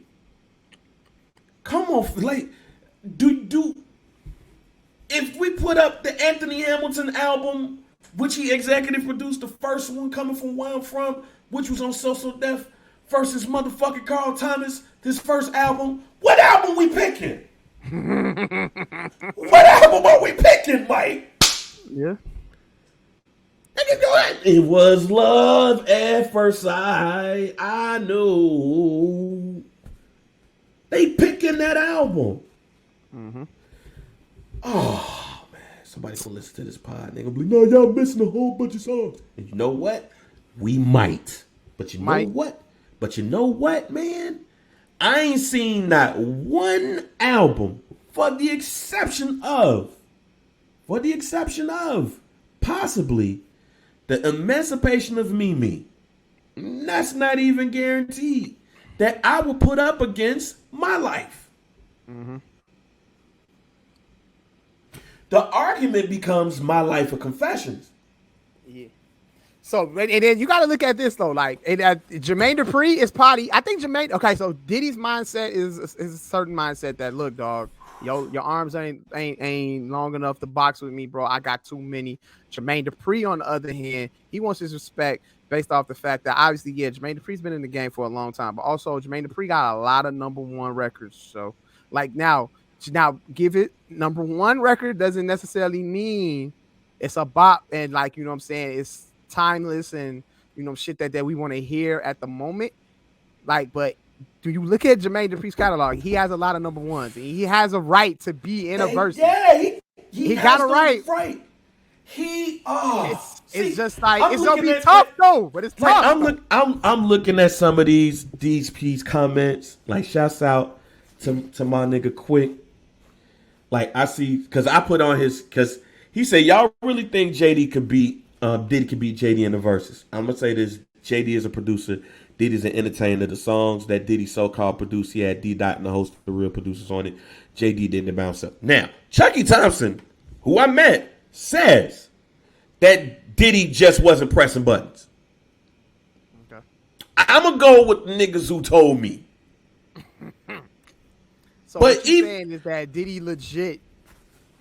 They all was basically, it was... Yes, he was in there. He was in there working. He was up in there twitching shit. And then a lot of niggas got to stop with that shit because it be producers saying that shit too. And it's like that, not named producers, like niggas that like I make beats and shit, nigga. Like, no, you'll bring in a nigga and play some keys and do that shit too. That's all a part of the process. Like, of a producer, nigga. Do you think Quincy Jones be up in there playing every fucking instrument, nigga? And I think people should really absolutely correct. And I think also, I always thought like people really like kind of respected Diddy as a producer, and motherfuckers was like, yo, Diddy actually do be in there making beats, because there might have been questions. Like you said, like people like, yo, Diddy had other producers in the studio. But I think when Jay-Z's American Gangster album came out and you go look at the production credits on American Gangster, like, it's literally just records with just Diddy's name. Like, Diddy produced Rock Boys. Like, you go back and look at American Gangster. Oh, Diddy, I forgot about. Oh my, Diddy literally produced almost every song. Jermaine Dupri has a record on. He has 2 records on American Gangster actually. But if you go back and look at American Gangster, fam, you just blew my. I forgot. Diddy produced all. I think that was a wow. Yeah, that was a key moment in Diddy's production career. He did Sweet as far as his names on the credits. Go back and look at that shit. He did Pray, American Dreaming. He did American Dreaming. No Hook, Rock Boys, Sweet, Party Life. Holy shit! Oh fuck! Long night for Jermaine, nigga. Long night for Jermaine. Wow. And Diddy said it in the record, like, yo, I let Diddy do my tracks. Like y'all niggas need to know, like, Buddy do be behind the keyboards making beats. That shit wild. Right? Oh my God. Wow. So but to make my point, I think that was a very key moment in Puff's career.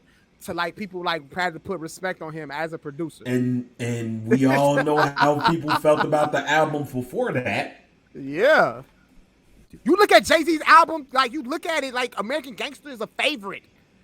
That's one of the favorites. That's that's a top 5. All of the songs niggas love.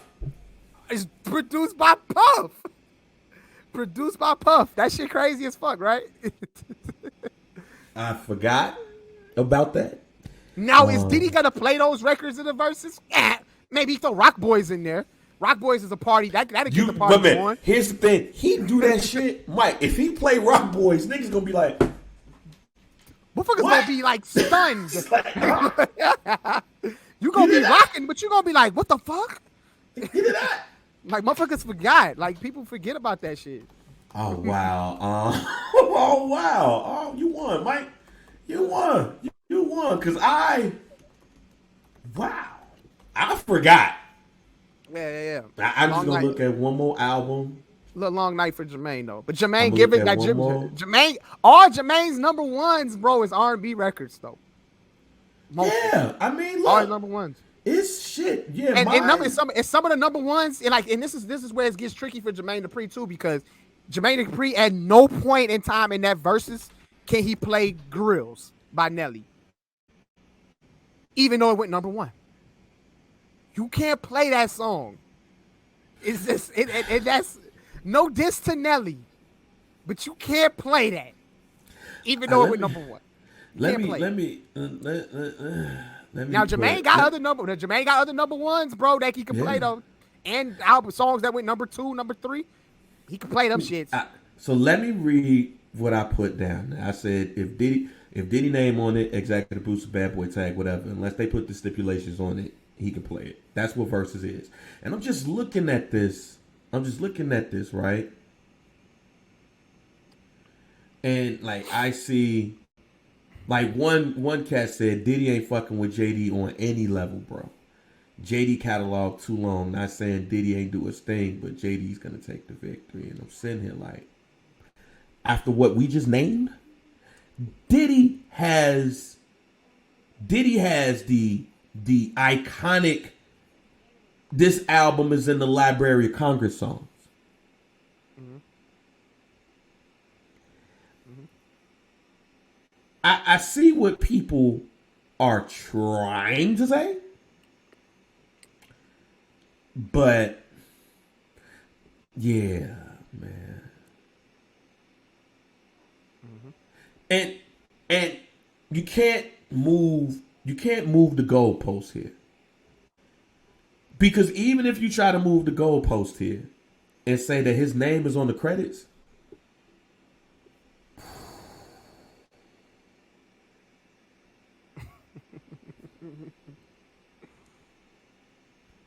wow.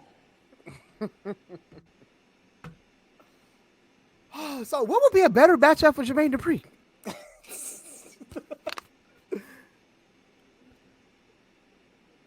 Who's gonna step up and challenge JD? Who's gonna step up and challenge Jermaine? Because don't look like Puff. I think Puff is like, yeah, I'm out of your league, dog.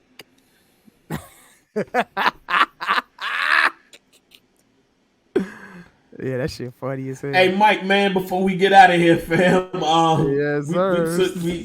We took longer than we thought that I had on this joint. I definitely had other stuff to talk about.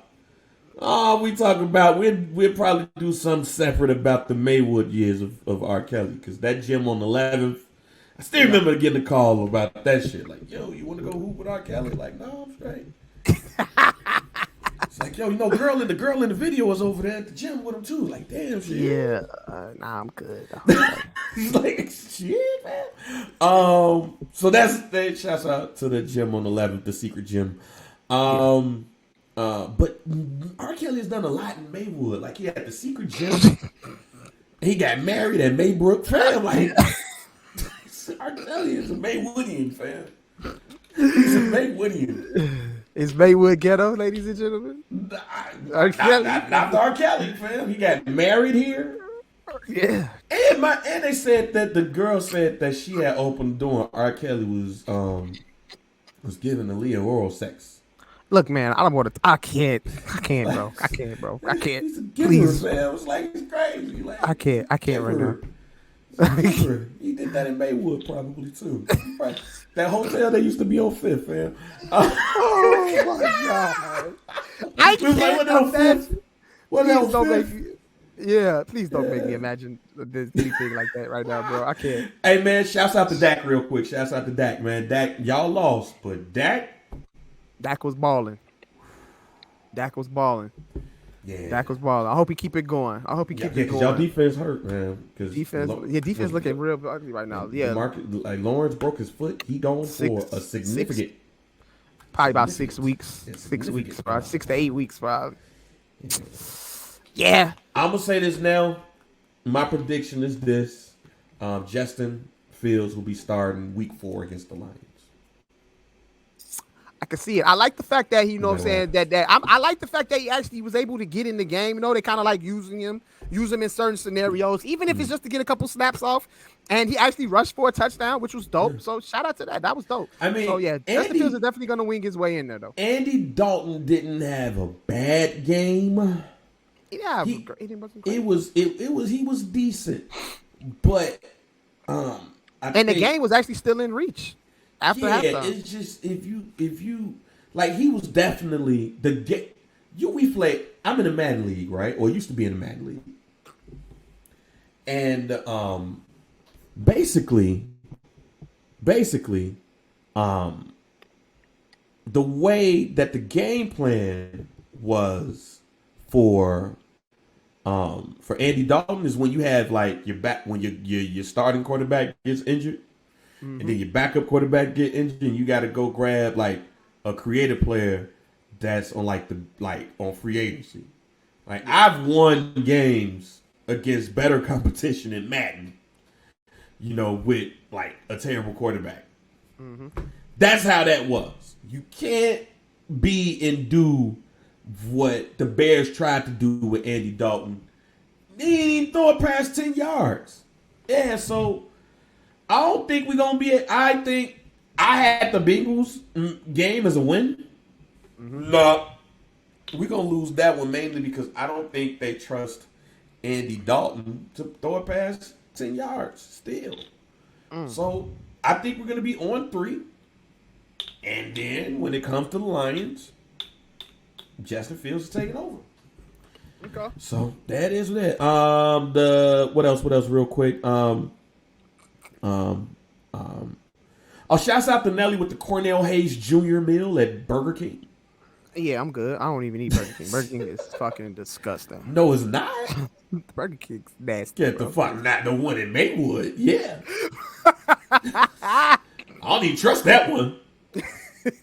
My cousin got shot in that drive-thru. I'm never going there. I like Burger King's breakfast. I'm cool with that croissant sandwich. Croissant sandwich is gonna be the GOAT. Nah, that chicken sandwich fire. Not the regular one, the one they got now.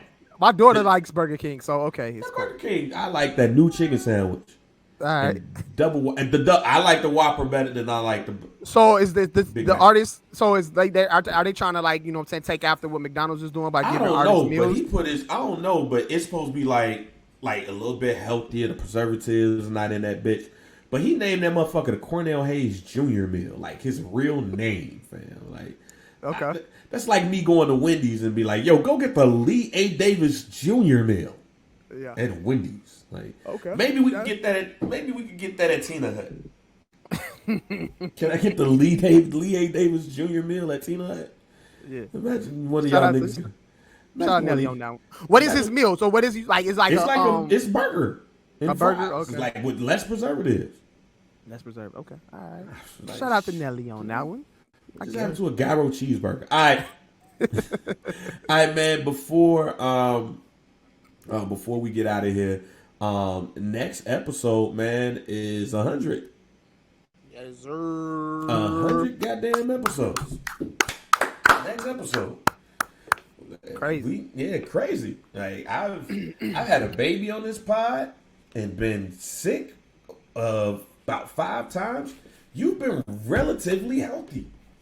Yeah, I've been healthy. I've been good on the pod. I think I did one pod. I did one pod. I did one of them drunk. Yeah, you was drunk. Yeah, that one night you was drunk. I was drunk on one pod. I think I came from Top Golf. Oh, I went to Top Golf. I woke up and he was like, nigga, I'm like, bro, I'm drunk as fuck, bro. He's like, nah, nigga, let's go. Let's go. Yeah. So we've had some definitely amazing moments on the pod, bros, and 100 episodes, man, that's dope as hell. Yeah. One hell of a ride. I'm looking forward to doing another 100 episodes of this, man. Yes. We're gonna keep this thing rocking, bro. Like, yeah, I'm happy that people mess with the pod the way they mess with. Now, when I put the damn Facebook status up, it was great to see all those people like it. I know all them niggas didn't listen to the pod. That's what I was thinking to myself too. But hey, shout out to the support. Right, I'm looking at random people like it. I'm like, listen to the motherfucker. Hey, look. What you should have did was this. Is what you fucking should have did. You should have said. You should have asked. Hey, if I start a podcast, would y'all listen? You should have posted that first or after. That ain't done. You know that ain't done.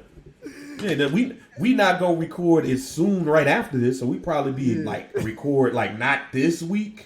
But next Tuesday, because we recording on the Saturday today. But I'm gonna do some ignorant shit. Like, throw some wild ass shit in there before I'm like, yo.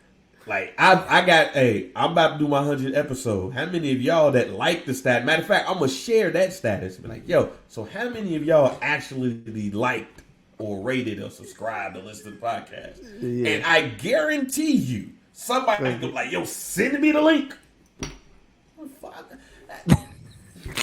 It's all good. But that's all good. 100 episodes in. Tell Jay Moore I would really love to talk to Marsha Ambrosius about no pullout music. All right, cool. I'm gonna send the message. Being no pullout music. Oh, the last thing that I have, speaking about the verses real quick. If the question I put up on the Instagram status, if we did a ghostwriter versus, so we put two ghostwriters against each other, who would be the two ghostwriters and who would win? Ghostwriter versus. And it'd be funny as hell if like the ghostwriters played when they wrote. So what if Sauce Money played like a Jay-Z track? You like, motherfuckers getting exposed at this point. Yeah. But who would be your ghostwriter battle? Damn, yo, who's like good ghostwriters? Royce the 5'9", maybe. Royce the 5'9" versus who? Royce versus what you call it was a good ghostwriter, I think. What's his name? Skills. I was gonna say that too. Wrap up. You want to do the wrap Royce up? the 5'9" versus Skills would probably be my battle. Skills would be a fire battle, probably. But what about the Quentin nigga? Wasn't it? Quentin Miller. Yeah, Quentin Miller. Bro, what about Royce versus Quentin Miller? Quentin was only. Well, how do we only know him to be on one album? I don't know anything else Quentin has done. What about Royce versus Jay-Z in the battle of Dr. Dre tracks? How many Dr. Dre tracks did Jay-Z write though? I think he wrote. What? Forgot about Dre. Jay-Z wrote that too. I think Royce Jay-Z wrote Still Dre. Still Dre, yeah, one of the Dre songs. Jay-Z says he's a ghost. I think Jay-Z is a true ghostwriter because we actually don't know what that nigga then wrote. Like, I know he did. I think when it comes to the term ghostwriter, it's supposed to be like, yeah, you don't know exactly who you wrote for. It's supposed to be a secret. Jay probably been for years like, huh? Jay probably done gave niggas some right, because like Nas, what about Nas? Know. What about Nas? He wrote the joint for Will Smith. Which one? Miami, or was it Getting Jiggy With It? Getting Jiggy With It. Getting Jiggy With It. Okay, all right, that'd be fire. So Jay-Z, okay. So here's. But I think when it comes to known ghostwriters, I think Royce the 5'9" and Skills are the most known ghostwriters in the music industry. The ghostwriters that we know of. That'd be dope. So. All right, man. Again, we thank y'all for listening to this podcast for 99 episodes. Can't wait to the 100th episode. We're gonna let this one breathe for a little bit because all the stuff that happens to me. Since everything always happened to me. Just never know with Bang. Never know with me. Never know. Know what? Let me not say that because anytime I say something around those lines, Yeah, man. Some wild shit be happening. So let me knock on wood for me and my health. But again, man, we thank y'all for checking out the show, grabbing the merch, supporting and everything. Please start rating us on Apple again when you like the episodes. The more you do that, the more you rate, give us the stars. Don't lie. It's the only thing I ask. Don't lie. If it was a 3-episode, fam.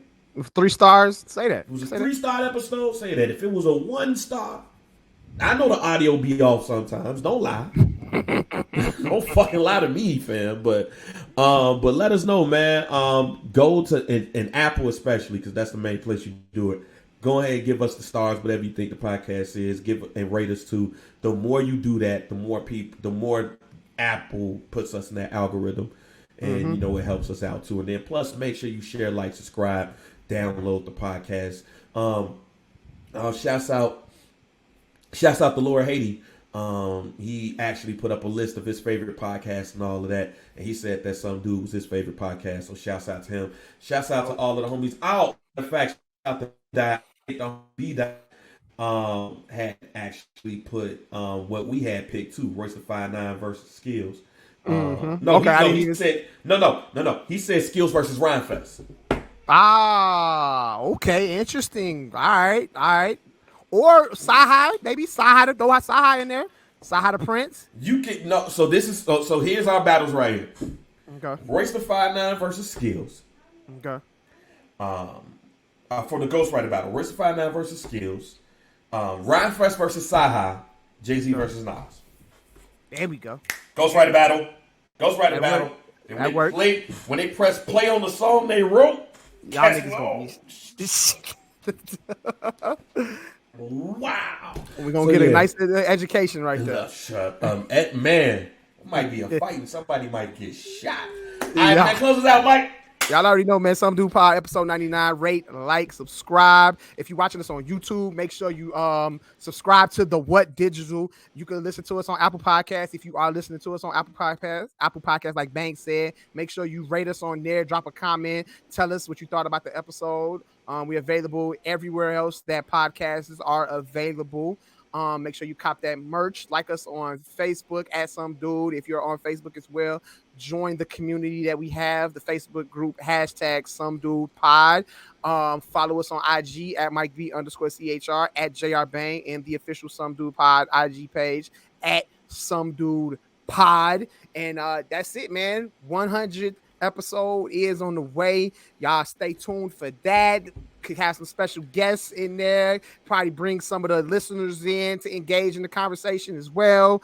No, we're gonna put together a fire show, man. Go live in the group or some shit like that. You know what I'm saying? For a celebration. It is what it is, man. That's what I got Diddy. Damn, dog. In a route. Yo, it's your girl Night Kel, and this is Some Podcast. We out. Peace.